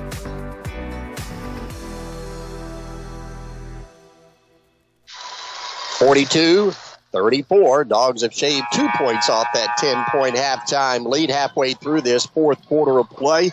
The Dogs have abandoned the man-to-man to keep those guys from slashing to the rim. Yeah, it's been more effective here in the third quarter. I think Orleans has communicated better. Their spacing defensively has been a lot better, too. It's made it trickier for Hauser to find those driving lanes. And, again, you got to make them settle for jumpers here. Nate Brown at the point of this 1-2-2. Spread it out around the perimeter. Gill, backdoor lob. Buck goes down as a defender for the Dogs. Fall down to Witt, and Buck turns up and gets an easy 2 for his 15th point of the day. 16 now. 16, okay? Yep. 44-34, back to the 10-point lead. Out high, Jones across the timeline. Hawked there by Tungate. Jones with the dribble, takes it to the free throw line. He pulls up, puts up a high arcing shot, no good. Rebound pulled down by Gill. Looks up court, races it up down the right sideline, crosses over between two defenders. His shovel pass, though, was deflected out front. Cord picks it up, but there's Jones with the steal at midcourt. Bryce going to drive all the way in, lay it up, and good. Dogs defense leads to 2, 8 for Bryce. 44-36 with 3 minutes to go in the third quarter. Dogs see if they can get another steal. They come out to trap. Out high in the middle, Tungate turns down the lane, bounce past the Buck, lays it up with the left hand, and good. Got it into the middle of that zone, which you need to do, and good things happen, and it was an easy 2 for Colin Buck. Back to the 10-point lead. Right side, Alex DeWitt on the wing. DeWitt looking behind the arc, going to set it up. Works one-on-one with Buck, drives on the baseline, gets around him, reverses it from left to right. Shot no good. Tipped around, Robbins keeps it, kick it out. Long 3 by Brown, no good. Left side, tipped around. And finally, Tungate comes out of there with the rebound for Hauser. 10-point lead for the Jets in the ball. Core deep in the corner, on the left side, kick it out to Tungate. To the free throw line, jump stop. Now put it up off the glass, no good. Ball tipped around. Robbins comes out with the rebound for the Dogs. Quickly to Jones down the right side. 2:10 and counting here in the third. Dogs trail it by 10 in the basketball. Hauser stays in their half-court man-to-man. Bryce Jones sets up the offense for Orleans to Crocker off the screen. Here's 3 from the right wing and good. Finally got Crocker on a down screen off the baseline. He's got 9, and it's 46-39 with 1:50 to go in the third. Quickly up right side, Tungate into the offensive end will slow it up. Working very patiently against the Dogs' zone defense. Cord on the baseline. Cord has the ball tipped away from behind, but he recovers. Give it up out front to Tungate as Orleans goes to the 2-3 zone this trip down. Once again, just giving Hauser some different looks. Top of the key, Gill work it right side to Tungate to Gill. Lob it on the baseline. Oh, and a slam on the lob pass from Gill to Buck on the baseline. He has 20, and that gets the Hauser crowd fired up. 48-39 with 1:15 to go in the third. Out front, Bryce Jones working Gets it into the offensive end. Take it left side to Robbins. Robbins to Crocker. Crocker guarded there by Cord. Fakes the dribble, pulls it out. Keeps it alive, gets a screen out high, turns right side, nowhere to go, shovels it back to Brown. Out front, give it off to Jones. Bryce to the right of the key with under a minute to go. Bryce, kick it out to DeWitt. DeWitt down the right side from the elbow. Gets it in, kick it into the corner to Robbins. He's going to pull up. 18-footer is good. Nolan Robbins, he's got 6. It's 48-41 with 43 seconds to go here in the third quarter. Dogs making a little run to close it out here. See if they can get one final defensive stop here to go into that fourth quarter, trailing only by 7. Out front, Gill has used up the dribble. Give it up to Gelfius on the right side to Tungate, to Gelfius, to Gill. Lob it down low on the baseline. Tungate catches it, couldn't get it to go, but right there is Gelfius with the offensive rebound for his first 2. That was a big 2 with 16 seconds to go. Dogs will slow it up, go for the final shot, down by 9. Brown to Crocker by the volleyball spike line with 7 seconds to go. Crocker gets a screen, turns the corner, down the lane to the rim, put it up, partially blocked, no good. Rebound coming out of there with it is Gill, and a foul going to be called on the Dogs with just 0.5 seconds to go in this third quarter. Well, no bonus for Hauser. That's the good news on this. However, the bad news is that's 3 on Nate Brown. So Brown and Robbins both have 3 fouls for the Dogs as the buzzer beater hits the left side of the rim at the end of the quarter. That was Gill with a three-quarter court heave and almost came up with a miracle. We go to the fourth and final quarter of play in the first game of the Southern Semi-State. It's Hauser on top of Orleans, 50-41. You're listening to Bulldogs basketball on Gold 98.7 WSEZ. Looking for insurance to fit your life? At Tucker Insurance Group, we offer a broad range of quality insurance products at competitive prices. As an independent agency, we're dedicated to providing personalized service to every customer. Whether it's home, auto, life, or business insurance, Tracy Tucker and Tyler Atchison are here to guide you through the process, giving you the service and care you deserve. Tucker Insurance Group, where your protection is our priority. Call 812-913-9095 and let us help you secure your future. A family-run company started in 1960 by father and sons, Riverview Farms Incorporated is 50 years and counting. Riverview Farms Incorporated primary focus is pullets, chicken, hogs, and turkeys, and some feed crops as well. Located in Orleans, Indiana, Riverview Farms is a viable agribusiness 4 generations strong and counting, and among the biggest producers of poultry and eggs in the state of Indiana. Riverview Farms, working for families, working for you. 8 minutes to go here. The Dogs got to have a comeback in them if they want to make it to tonight's championship game, down by 9. Orleans will get the ball to start this fourth quarter of play. Jones, Crocker, Brown, Robbins, and DeWitt. Bryce, all kinds of pressure out front. Tungate joined out there by Gelfius along with Gill, Keller, and Buck. Out front, right side, Jones with the dribble, ball tipped away. Tenacious man-to-man defense applied by Hauser. Jones works right side, just nowhere to go, just suffocating out front. Crocker to the left elbow, passes it out front. DeWitt drives down the lane, put it up in a double team. Shot would not go, but a foul going to be called. As that time, Alex DeWitt just took it on himself to take it to the basket. Gets a foul and will have an opportunity to cut into this 9-point lead at the free throw line. Well, of course, he'd like to have the and one opportunity there. Just didn't work out for Alex. That's the first on Ledger Gelfius. That'll be the first on Hauser. That first free throw hits the front back rim and falls in for DeWitt, who now has 15 points for the Bulldogs here in this morning session. Mason Freed re-enters the lineup for the Dogs as Nate Brown will get a break just for a few minutes. They'll need his defense out there. DeWitt trying to score here with the clock not running. Lead down to 8 and rattles around. This one would not go. Tungate flies through and has the rebound. They give it off to Gill in the backcourt. The point guard for Hauser will bring it up with the dribble. Dogs go back to their half-court man-to-man. Played a lot of zone in that third quarter. Dogs will be switching in their man-to-man. Into the corner, Tungate. Out high, Keller. Keller drives around Freed. Pump fake. Gets him up in the air. Put it up and good off the glass. So Tungate able to get Freed off his feet and take advantage of it and basket up and good. And Keller's had a big game all the way around here. David adds 2 more to his total. Well, that's actually the first basket he's had here in the second half, so they've done a good job containing him so far until that basket. But first half, he was dominant, and so the Dogs end up to try to contain all those drives. DeWitt, little shovel pass to Crocker on the screen. There's contact as DeWitt goes to the floor, and this one will go on the Hauser Jets. And The Dogs hopefully will be able to get the Jets a little bit of foul trouble, get to the free throw line here, and whittle into this 10-point deficit. Speaking of foul trouble, that's 4 on the aforementioned Gavin Keller, so that'll be the team's second already. 6:58 to go in the fourth. Bulldogs going to have to take advantage of the opportunities here. Still down by 10, still in this. Nolan Robbins to the left of the key to Crocker. Crocker against the man-to-man around the arc. Give it off to DeWitt. DeWitt on the switch, guarded out front by Gelfius. Now he drives down the lane, spin move up with the left hand. Off the glass softly and good. Nice play off the dribble by Alex DeWitt. And he will have a 3-point play opportunity. His spin and drop step is amazingly efficient. He's been great at it all year. That's now 2 on Ledger Gelfius. No. And wait a minute. The official now going to talk about this. This is, well, you've already called it good, so there should be no controversy here. They'd had the ball to Alex, and Mason left the free throw line. I thought they were going to get him for a lane violation, but the official said, no, my bad on that one. As a free throw rims in and out, no good. And the rebound pulled down by Tungate. Couldn't get the 3-point play. The lead whittled down to 8 with 6:35 and counting. Tungate, top of the key with the dribble. Works one-on-one all the way to the hoop. Laid up good and counted as he beat Nolan Robbins off the dribble as they cleared it out for Tayshawn Tungate. And he was able to make the Dogs pay.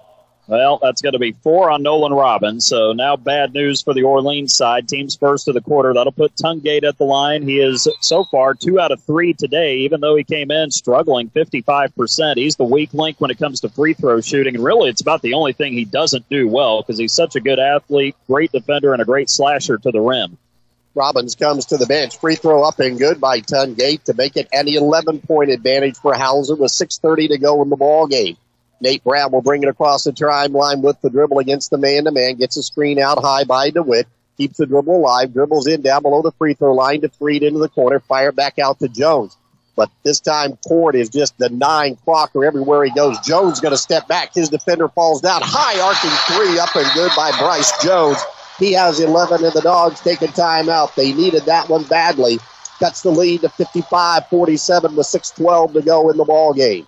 You're listening to Bulldogs basketball on Gold 98.7 WSEZ. At Springer & Springer Insurance, we get it. Insurance can be frustrating. That's why we make it simple. With locations in Orleans, Bedford, Salem, French Lick, and Greenwood, we take the time to get to know you, your needs, life, and goals before finding the right coverage for you. Whether it's auto, homeowners, life, commercial, or farm insurance, we work with a range of trusted companies to give you the best options. Call 812-865-3133 today. Springer & Springer Insurance, making insurance easy.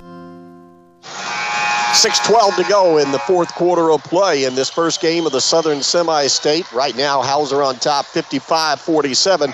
Dogs are going to almost have to get here, David, into a scramble mode.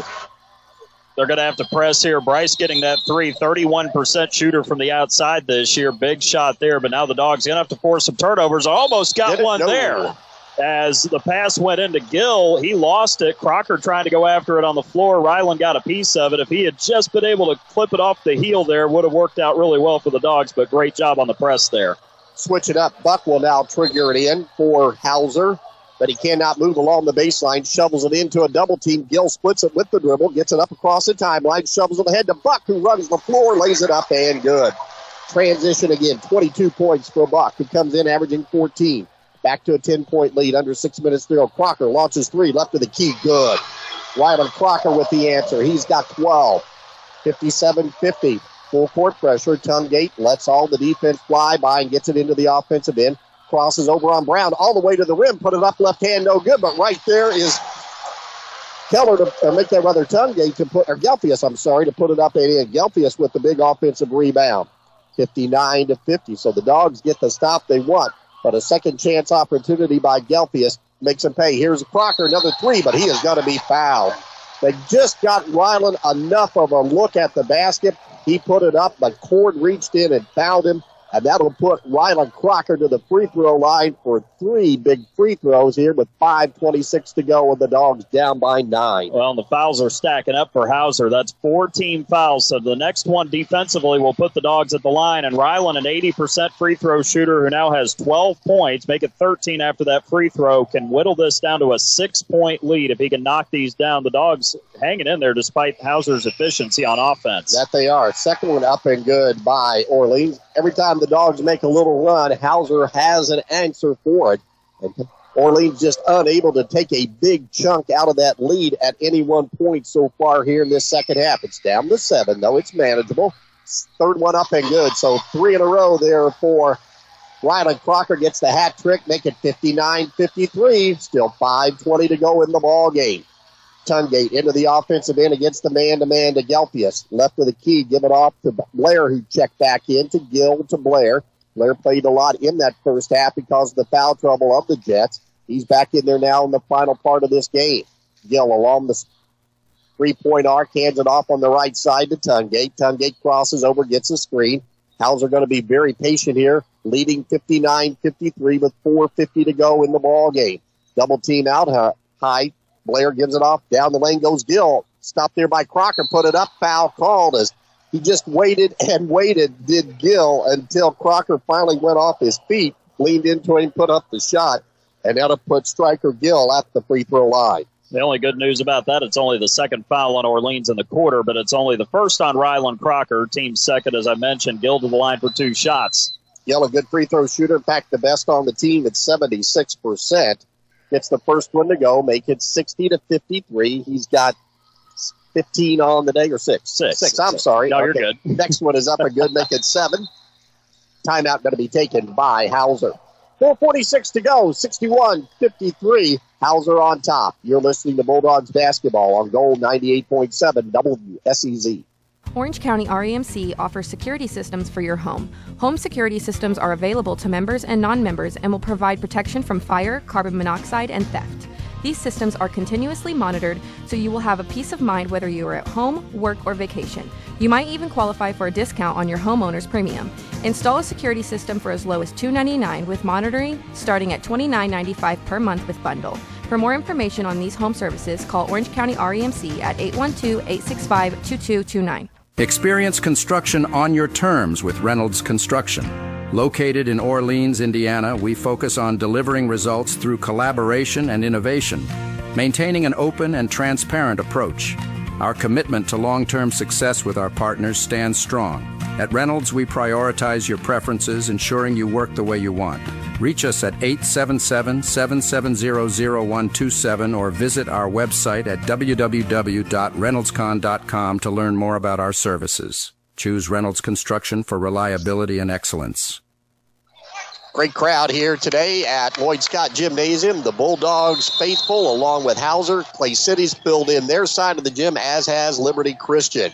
The Dogs need to make one final run, but clock starting to roll down. They have it with 4:40 to go, down by 8. Brown checked back in with those fouls to Crocker. Crocker to the left of the key, bobbled it, got it back to Jones. Staying in that tenacious man-to-man defense is Hauser. Jones at the top of the key, give it off to Crocker between the circles. Ryland with the dribble, trying to set some screens. Freed in there for Orleans. Give it off to Brown to the right of the key. Nate with the dribble, cleared out. Behind the back dribble, gets to the elbow, couldn't get the shot off. Down low to Free on the baseline. He reverses. Shot partially blocked, tipped around, loose.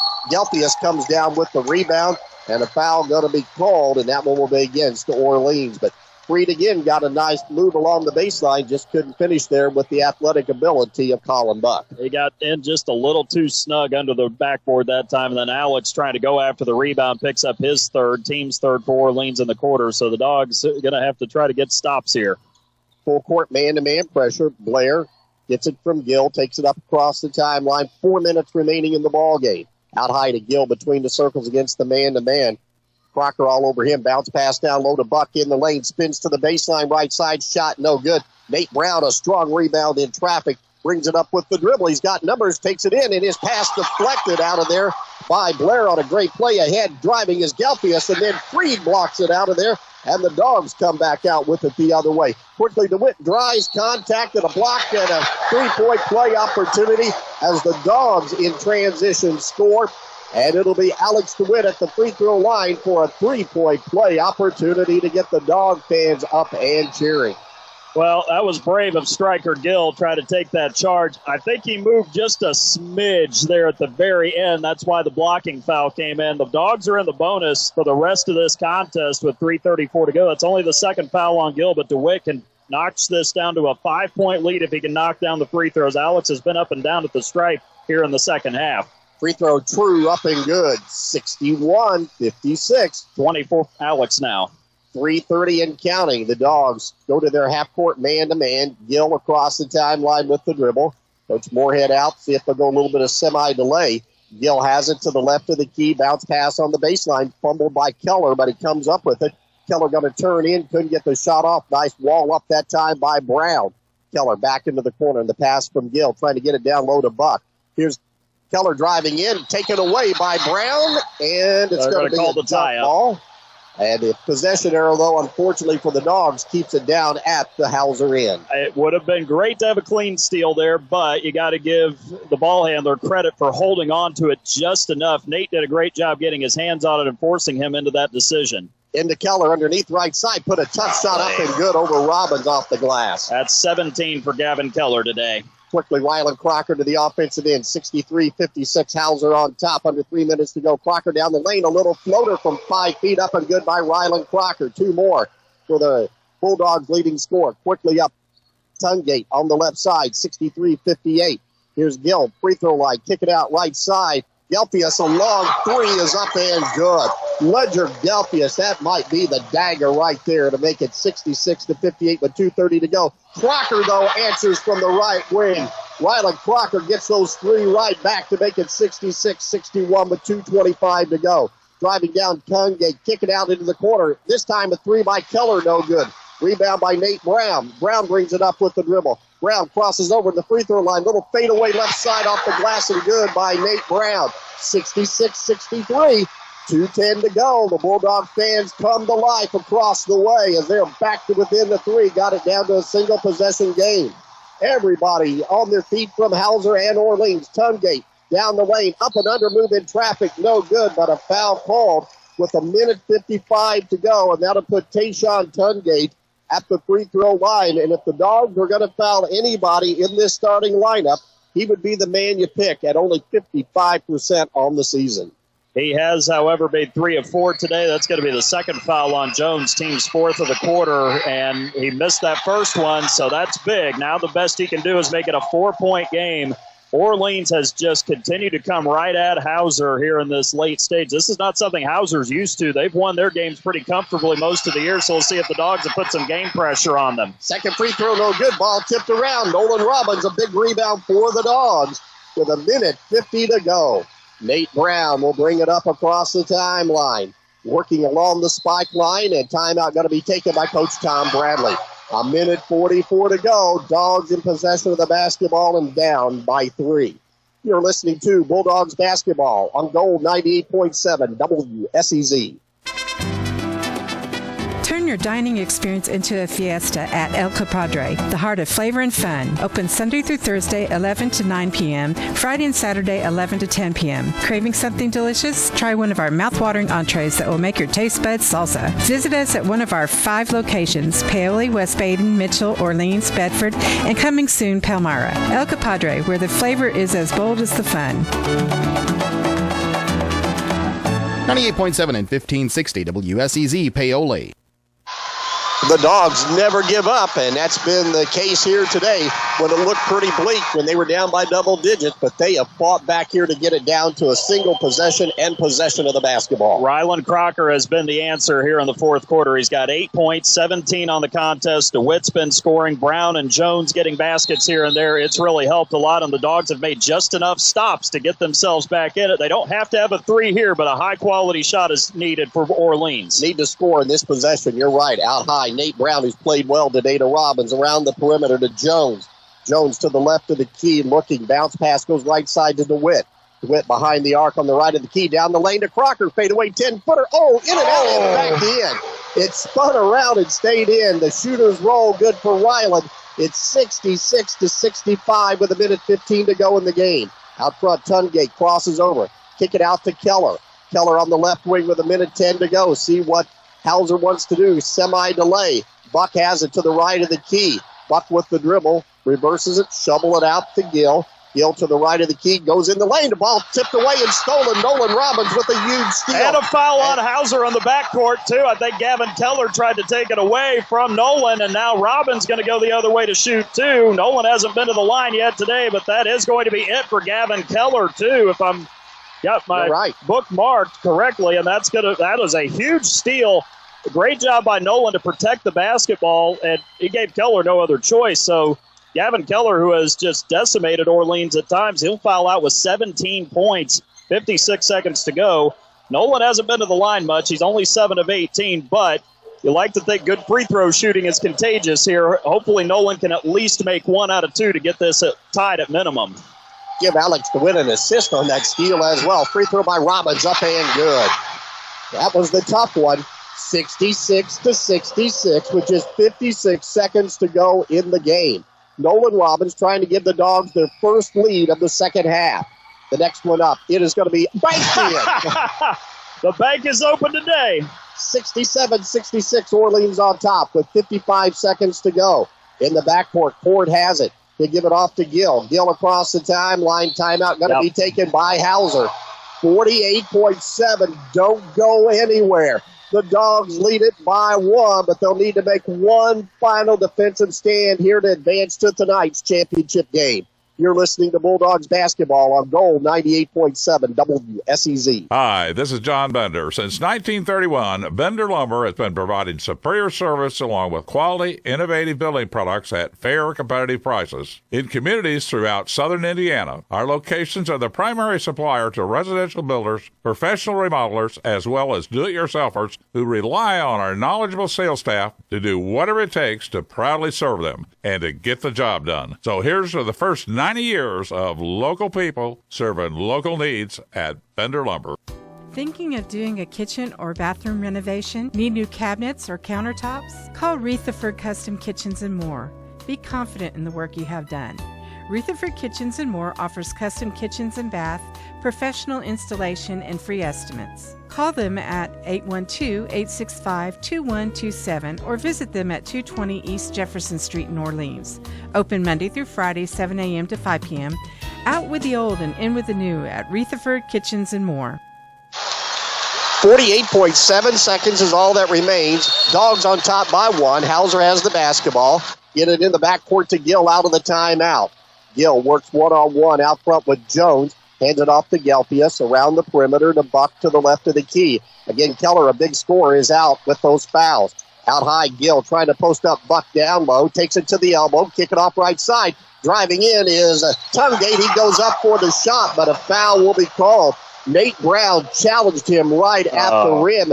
Looked as though he might have got a hand on top of the basketball, but a foul going to be called, and that'll put Hauser at the free throw line. Well, if you're going to foul somebody, he's the one you want to foul, 55%. That's 4 on Nate. So Robbins and Brown, who have been dealing with foul trouble all day, each have 4. Tungate, first one, knocked it in. That was ice water in the veins right there for Tayshaun Tungate. He's got 14 points now. He can give Hauser the lead back if he makes this. That one was true for the senior. 29.8 seconds to go. Tungate's second one, it up, and it spins in and out, no good. But Buck, the rebound, put it up off the heel of the rim, no good. Tipped around, and finally Crocker has the rebound with 23 seconds to go. Dogs have a chance to win it here as they get it into the offensive end. Rylan Crocker with the dribble between the circles. 15 seconds to go. Keeps the ball alive. No timeout taken by Coach Bradley. Going to let it play out. Rylan works one-on-one out high with Gelfius. Crosses over down the lane in a double team. Fadeaway 10-footer. Good with 4 seconds to go. And a quick timeout taken as the big man on campus is Rylan Crocker. A spin move down the lane. A little fadeaway 10-footer up and good. And the Dogs lead at 69-67 with 3 seconds to go in the ball game. You're listening to Bulldogs basketball on Gold 98.7 WSEZ. Your high-end electronics and gadgets are only as good as your internet service provider. Stop the frustration of slow and unreliable internet service with a call to Orange County Fiber. Call Orange County Fiber and check out their brand new fiber packages that include lightning-fast upload and download speeds for households that stream, game, and surf the internet. Call Orange County Fiber and see the difference fiber can make in your daily life or your business operation. Phone OC Fiber at 812-865-2229. Orange County Fiber, bringing high-speed internet to your community. By far the biggest comeback in Orleans basketball history here today. Can they hold on for a final 3.9? Length of the court to go. Gill lobs it in, but it's going to be stolen by Robbins in the backcourt, and that's going to be your ball game. The Dogs will advance to the Final Four with a huge come-from-behind victory here today over the number 2 team in the Hauser Jets. And this will set up Orleans in the championship of the Southern Semi-State as the Bulldog fans go wild. My goodness, it's defense again for Orleans. They gave up 67 points, but it's an interception of all things at the end of this game that closes it out. Man, what a scrappy bunch of Bulldogs. They are now the furthest they've been, tying that 2003 team, making it to the Final Four in Class A. The emotions are raw. Of course, Hauser devastated. Got a feel for them a little bit. They played so well for all this game. But Orleans scoring 28 points in the fourth quarter. That's enough to make a comeback. And the Dogs didn't have the lead all the way from the end of the first quarter where they were up 1 with a minute to go. And then get the lead right when they had to get it. Ryland Crocker making the big shot. And Orleans fans, you're coming back to Seymour tonight. Your team is playing for a title. That they are. The Dog fans, they exit through their cheer crowd across the way. How appropriate to get to their locker room. But what a ball game. A come-from-behind victory here today. The Orleans Bulldogs, as they are able to pull out the victory here and defeat the Hauser Jets to put them into tonight's Southern Semi-State Championship game. They'll play the winner of Liberty Christian and Clay City. You're listening to Bulldogs basketball on Gold 98.7 WSEZ. Orleans Auto Value Parts emphasizes the importance of maintaining your current vehicle amidst rising new car prices. They are your local auto value dealer offering affordable, high-quality auto parts with reliable service. They stock Deca and Interstate batteries, custom-make hoses, and provide paint mixing services to match any vehicle color on the road. Visit them at 153 West Washington Street in Orleans or reach out by phone at 812-865-4444. Kirby Hardware has been helping the residents of Orleans keep their homes and farms running smoothly since 1953. Kirby Hardware carries a full line of GE appliances, hardware items, household items, lawn and garden supplies, paint, and a full line of plumbing, all with the knowledge to get you what you need to do the job right the first time.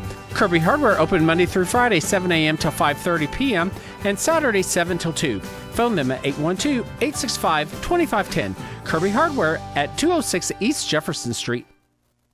Farmers, ensure your peace of mind with Green Acres Ag Insurance in Hardensburg, Indiana. Weather, markets, and unexpected events can hit your operation hard. Protect your crops and livestock from financial losses with the right insurance program. CJ Fleener is your local expert, ready to customize a policy just for you. Don't leave your future to chance. Call CJ Fleener at 812-797-2073 today for reliable coverage and secure your farm's future. Green Acres Ag Insurance, Hardensburg, Indiana. Your crops, your livestock, our protection. This agency is an equal opportunity provider. Wow, that's the only way you can sum up this game. What a comeback by the Orleans Bulldogs to punch their ticket now to the championship game of the Southern Semi-State here at Lloyd Scott Gymnasium.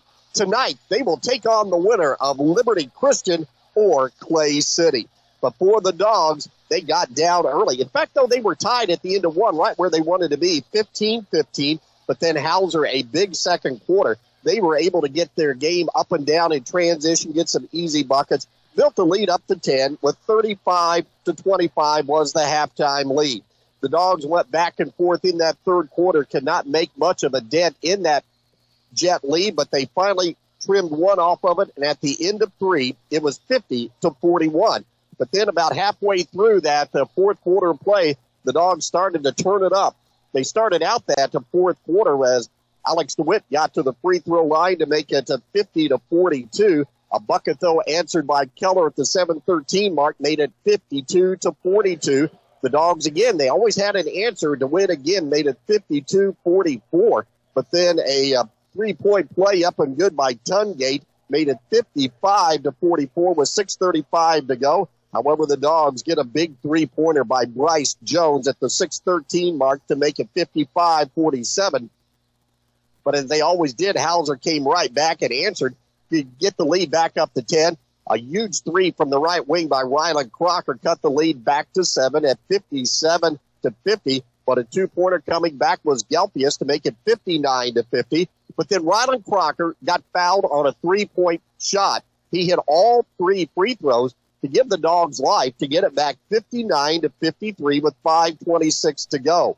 However, 2 out of 2 at the line answered by Striker Gill with 4:46 to go. The lead was back up to 8.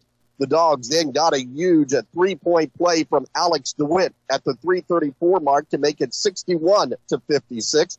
But then a big bucket by Keller answered back at the 3:02 mark, made it 63-56. Dogs would not go away. They went to their man, that being Ryland Crocker. He dropped in a two-pointer with 2:55 to go to make it 63-58. However, a three, thought it might be the difference. A big three by Gelpius from the right wing made it 66-58.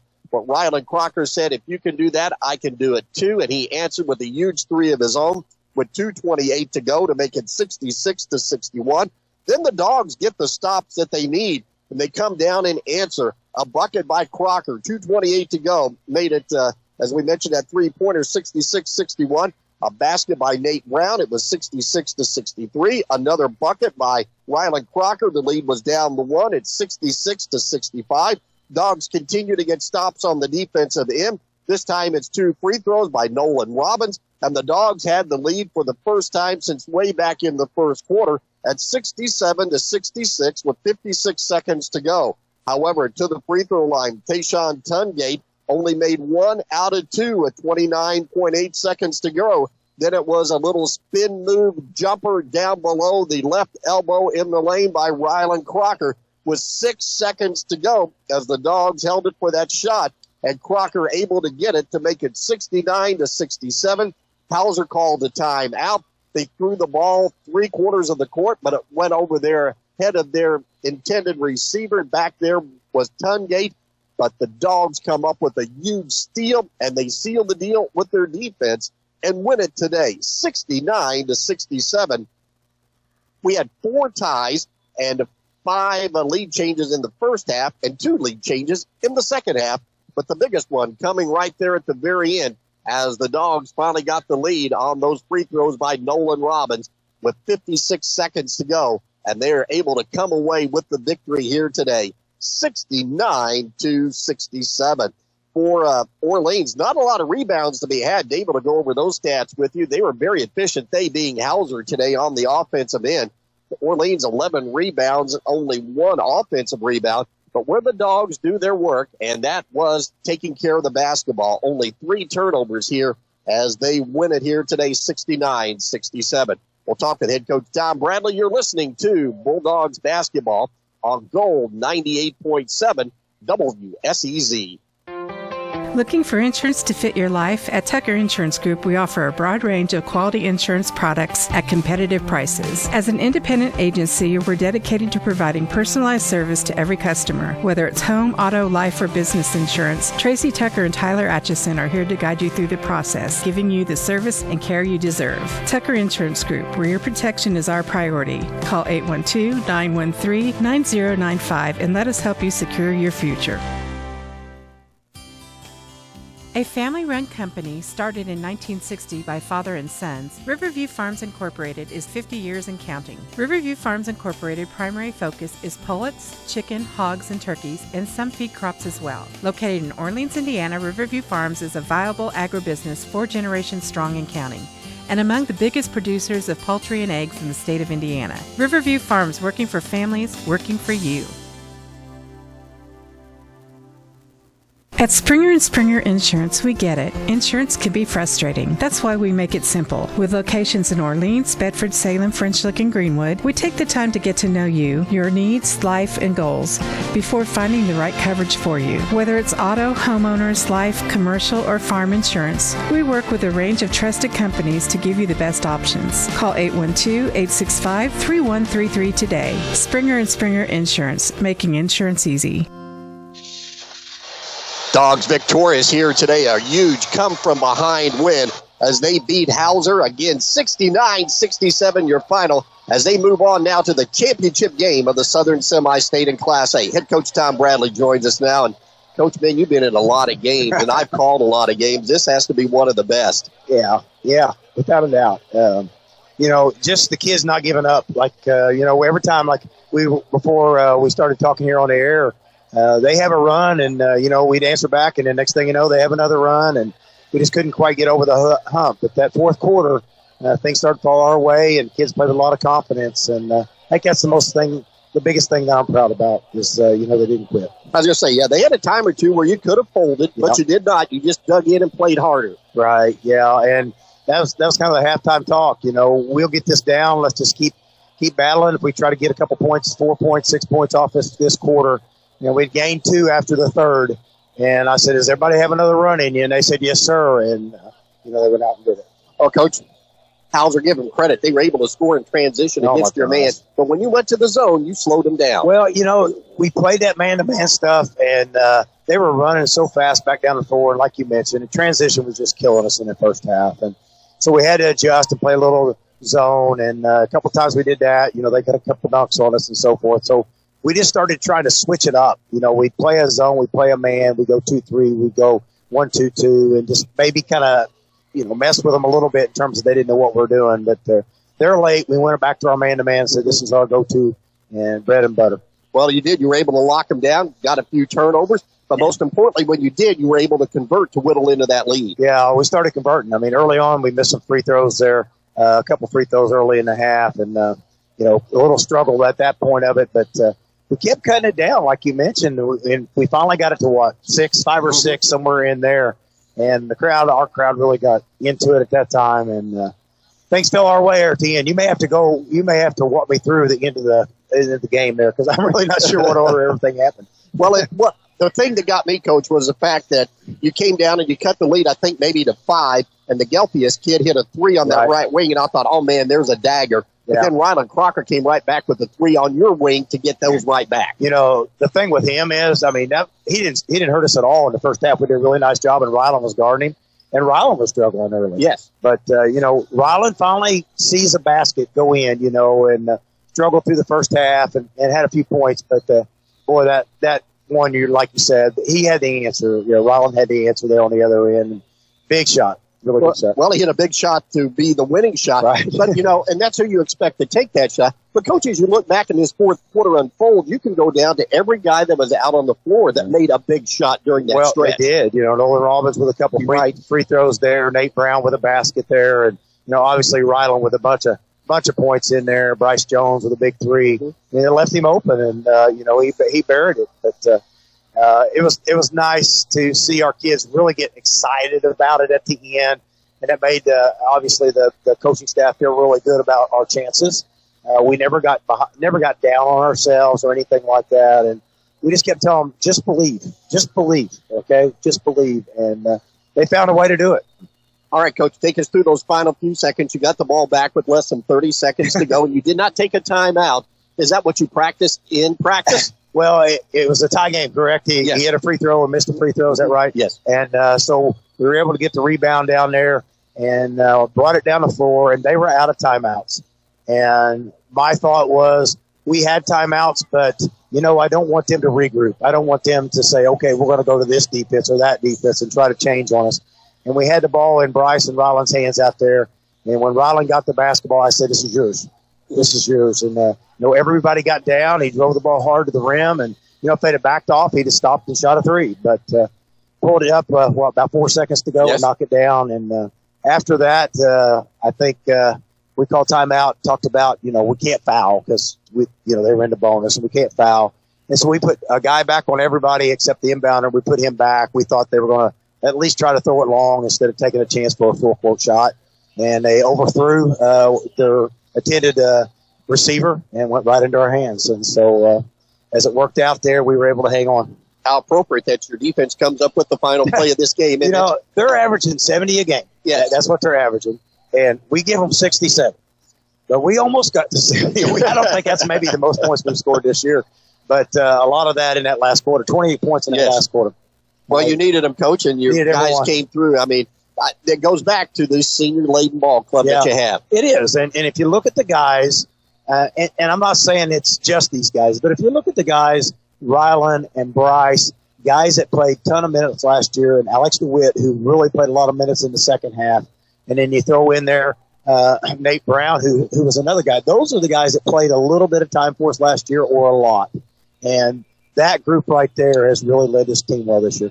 Well, it goes to show, Coach, these guys didn't want their season to come to an end this morning, did they? No, not at all. And we get a chance to grab us something here to eat real quick and come and watch this next game. And it's really nice to say that we're watching who we're going to play tonight. Right. And, at halftime, it looked like it's going to be a tough tour, but got to believe in these kids. And I think the biggest thing about that is they got to believe in themselves. Right. They got to believe that they can get it done. So hopefully we'll come back tonight and get another one. Well, to win an atmosphere like this, I think nothing will shake them anymore. Well, it was so loud in here. It really was. And everybody had a good crowd. That was the nice thing about it. Everybody had a good crowd, and it was just an all-out battle the entire game. So our hats off to Hauser. They had a great season, and they're a very formidable opponent, and obviously you can tell why they have the record that they do. They're well coached and just do a tremendous job. It's one of these games where you win or lose. Yeah, you can say, boy, it was a heck of a game, but it sure is a lot more fun when you say you won. It is, and and they were going through the line and the heads down a little bit, and I'm sure we've been through there. We've been through that many times, obviously, and it's no fun, but they got a lot to be proud of, and so are we right now. We just got to come back out and get ourselves a little bit of rest and get ready to go. I think our kids will have to be very confident tonight. You're in the Final Four, Coach. In the Final Four. There you go. That's what it's all about. That's right. All right. Thanks for joining us, Tom. We'll talk to you later tonight. Okay, I look forward to it. Thanks. Head coach Tom Bradley, the Dogs win at 69-67. You're listening to Bulldogs basketball on Gold 98.7 WSEZ.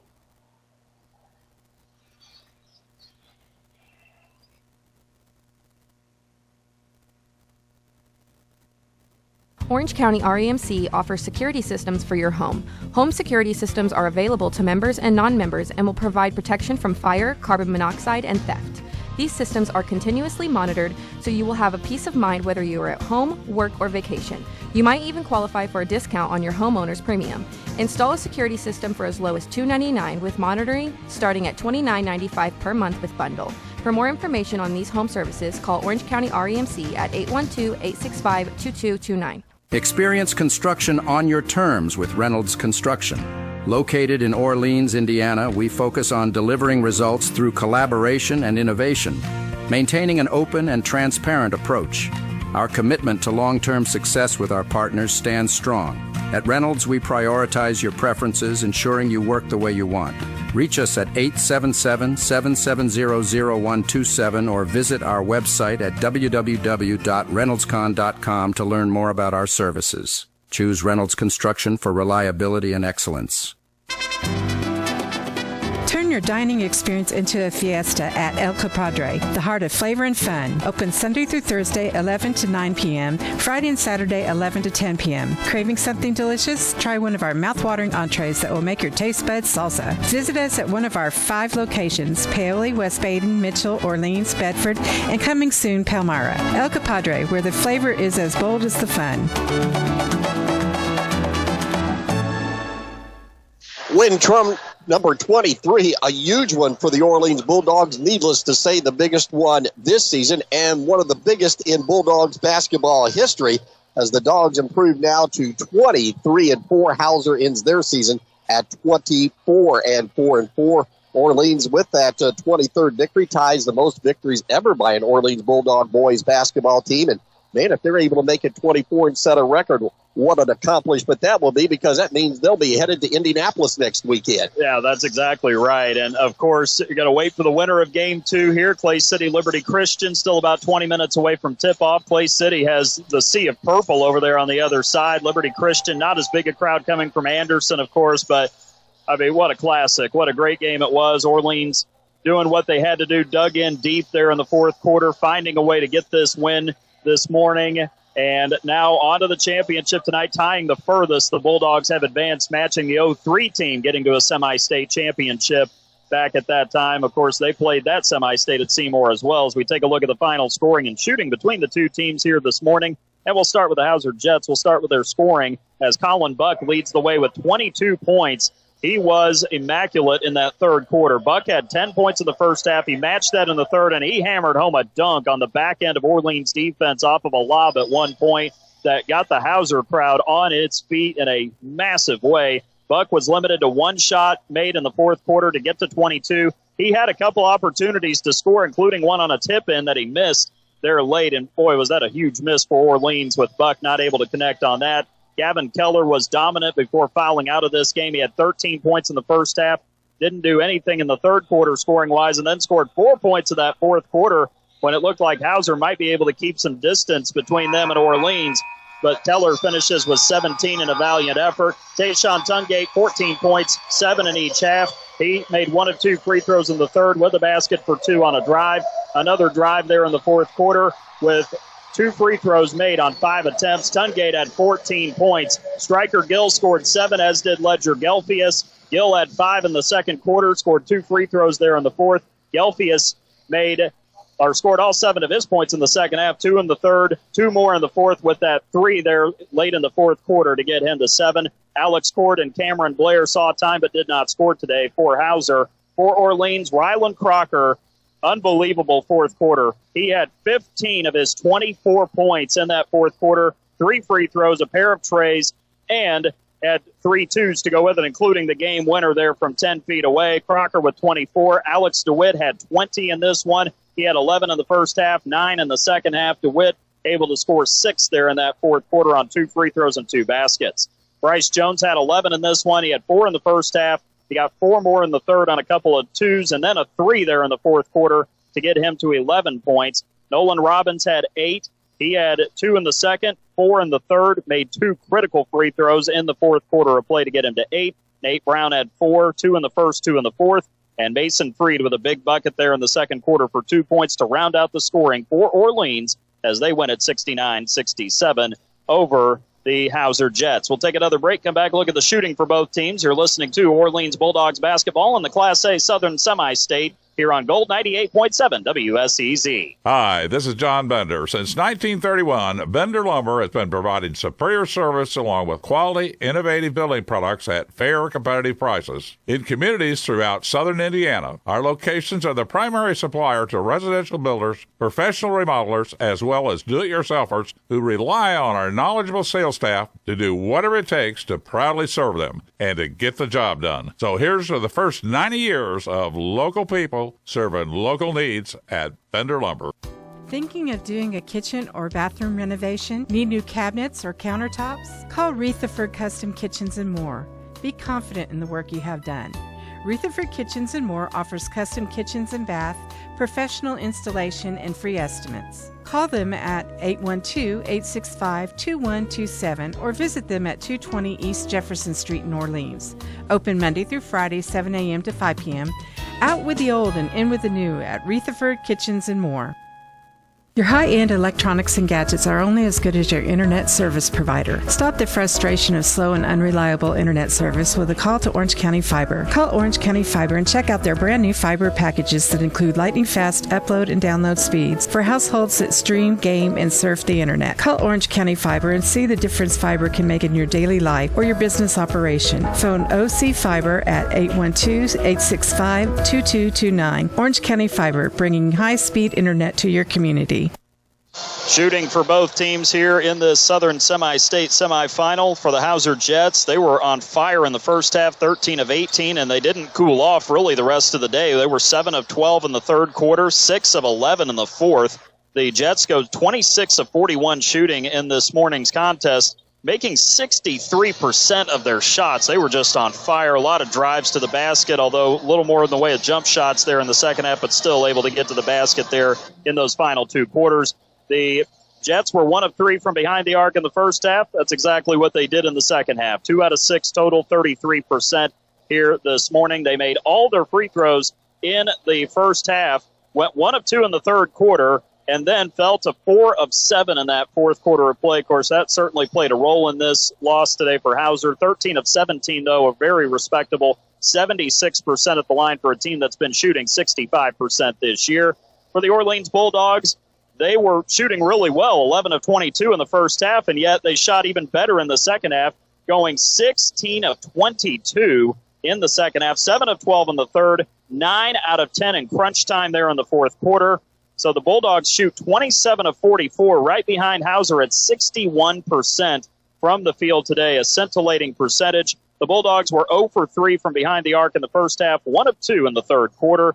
And then in the time they needed them, they made all of them. 3 out of 3 from behind the arc in that fourth quarter to go 4 out of 8, 50% here this morning. And then at the free throw line, the Bulldogs 3 of 4 in the first half, go 1 of 2 in the third quarter, and then made 7 out of 9 in crunch time, 11 out of 15 on free throws, 73%. 15 all at the end of the first, 35-25 Hauser at halftime. The Jets outscored the Dogs 20-10 in that second quarter. Orleans chipped away in that third quarter to outscore the Jets 16-15, making it 50-41 Hauser going into the fourth. And then Orleans with a tidal wave offensively behind Ryland Crocker, who had 15 points in the fourth quarter. The Bulldogs outscored the Jets 28-17.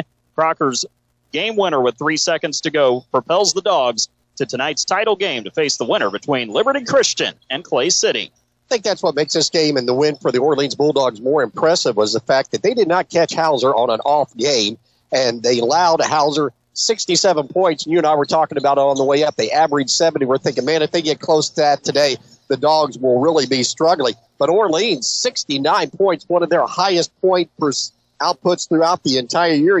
You look back, they only got over the 70-point mark one time, and that was against Crawford County back in early January. So the Dogs had their shooting eye with them today, and they needed every one. But what a comeback here today for Orleans. Now, the only bad thing about it is, man, this would be a great game to celebrate for a whole week.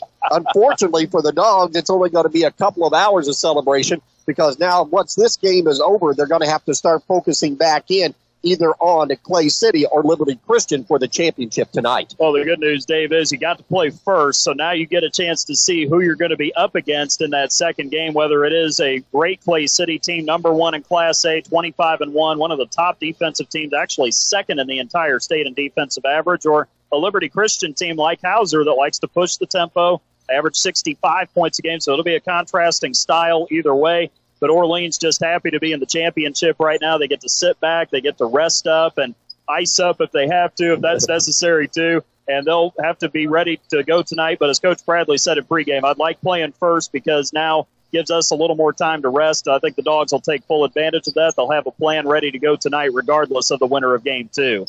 Of course, we talked about the big basket that Ryland Crocker had, ended up being the game winner. But there were a lot of game-winning baskets in this ball game when you go back, and a lot of players that stepped up hitting key shots or key free throws in a critical time. No question. Nolan Robbins, this is a kid, Dave, who is really a defensive stopper. He's not a scorer, and yet he came at averaging 3 points a game. He scores 8, doesn't miss a shot in this, and makes mid-range jumpers and then makes 2 free throws, even though Nolan was only 7 of 18 coming in. So he stepped up big, and I think Alex and Ryland getting those shots to go in there in the fourth quarter gave him confidence. Bryce Jones was incredible on his offensive game today.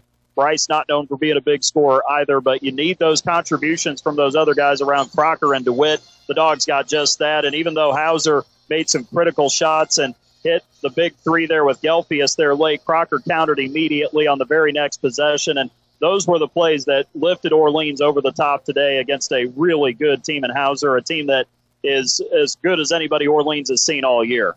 Dogs do what they need to do. A big comeback victory here today to send them into tonight's championship game. We'll be back to wrap things up from Lloyd Scott Gymnasium. You're listening to Bulldogs basketball on Gold 98.7 WSEZ. Orleans Auto Value Parts emphasizes the importance of maintaining your current vehicle amidst rising new car prices.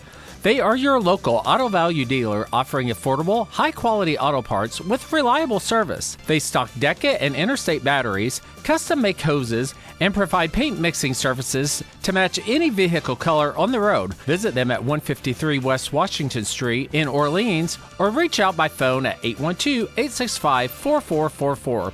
Kirby Hardware has been helping the residents of Orleans keep their homes and farms running smoothly since 1953. Kirby Hardware carries a full line of GE appliances, hardware items, household items, lawn and garden supplies, paint, and a full line of plumbing, all with the knowledge to get you what you need to do the job right the first time. Kirby Hardware open Monday through Friday, 7 a.m. till 5:30 p.m. and Saturday, 7 till 2. Phone them at 812-865-2510. Kirby Hardware at 206 East Jefferson Street.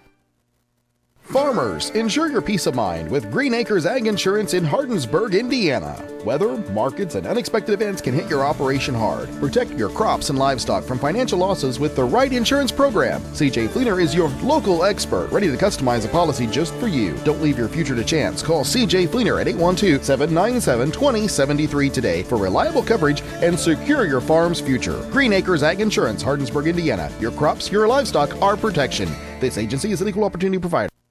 Before this game started and we were on the air, David and I were sitting here talking and looking over the tremendous crowd that followed the Bulldogs to Seymour for the second consecutive week. We said, man, I wonder what would happen if they play tonight. Well, there's still some seats. So you Bulldog fans that unfortunately couldn't make it today, you missed a fantastic game. You need to come back out tonight and cheer on your Bulldogs because there's a lot on the line. Tonight, a win would send them to their first ever state championship game, which would be next Saturday at Gamebridge Fieldhouse. Yeah, that's an exciting incentive to play tonight, of course. And, of course, for the Bulldog fans, I mean, it's been 22 years since the Bulldogs have been to this point. So, yeah, you don't get to this point very often, so you got to take full advantage of it, of course. And I know the boys, of course, and Coach Bradley, the coaching staff, would be thrilled to have a huge sea of black and red here tonight for this championship game. And obviously, the support has been tremendous. This community supports their programs as well as any community across the state, southern Indiana, wherever you want to go. And for this team to get to the championship and to do it the way they did, having to dig in down by double digits for most of the second half, says a lot about the character of this group. And I know they'd appreciate the support tonight. And, of course, if you can't make it for whatever reason, we're here to cover it for you as well. And looking forward to seeing what should be a really good title game, regardless of who comes out on top here between Clay City and Liberty Christian. They're about to tip it off here soon as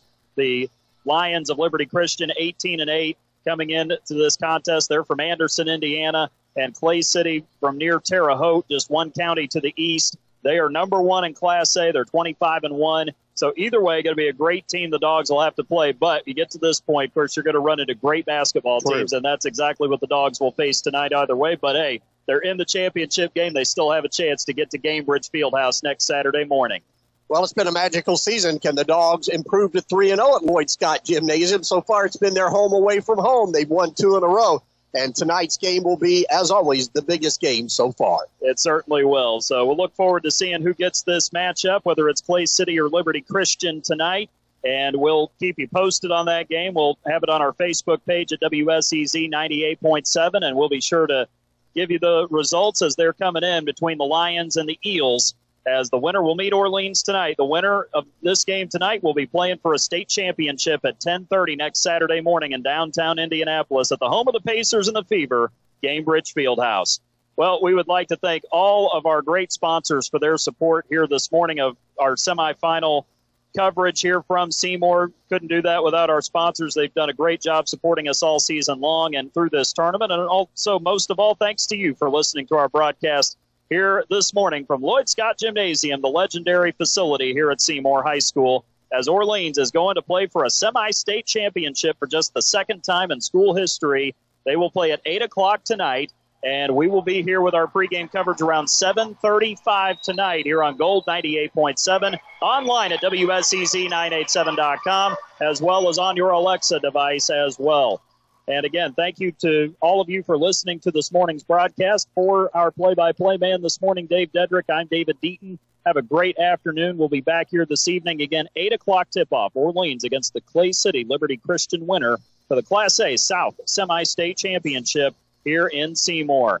Thank you for tuning into our broadcast and to our post-game coverage as well, as you have been listening to coverage of the Orleans Bulldogs in the Class A Southern Semi-State Semifinals here on Gold 98.7 WSEZ. Orleans Bulldogs basketball on Gold 98.7 WSEZ. Semi-state action brought to you by KFC of Paoli, the Dillman Scott Funeral Home, the Superburger, In Focus Eye Care, Riley Oil Company, Tucker Insurance Group, Riverview Farms, Springer and Springer Insurance, Orange County REMC, Reynolds Construction LLC, El Compadre Mexican Restaurant, Bender Lumber, Rutherford Custom Kitchens, Orange County Fiber, Orleans Auto, Herbie Hardware, and by Green Acres Ag Insurance.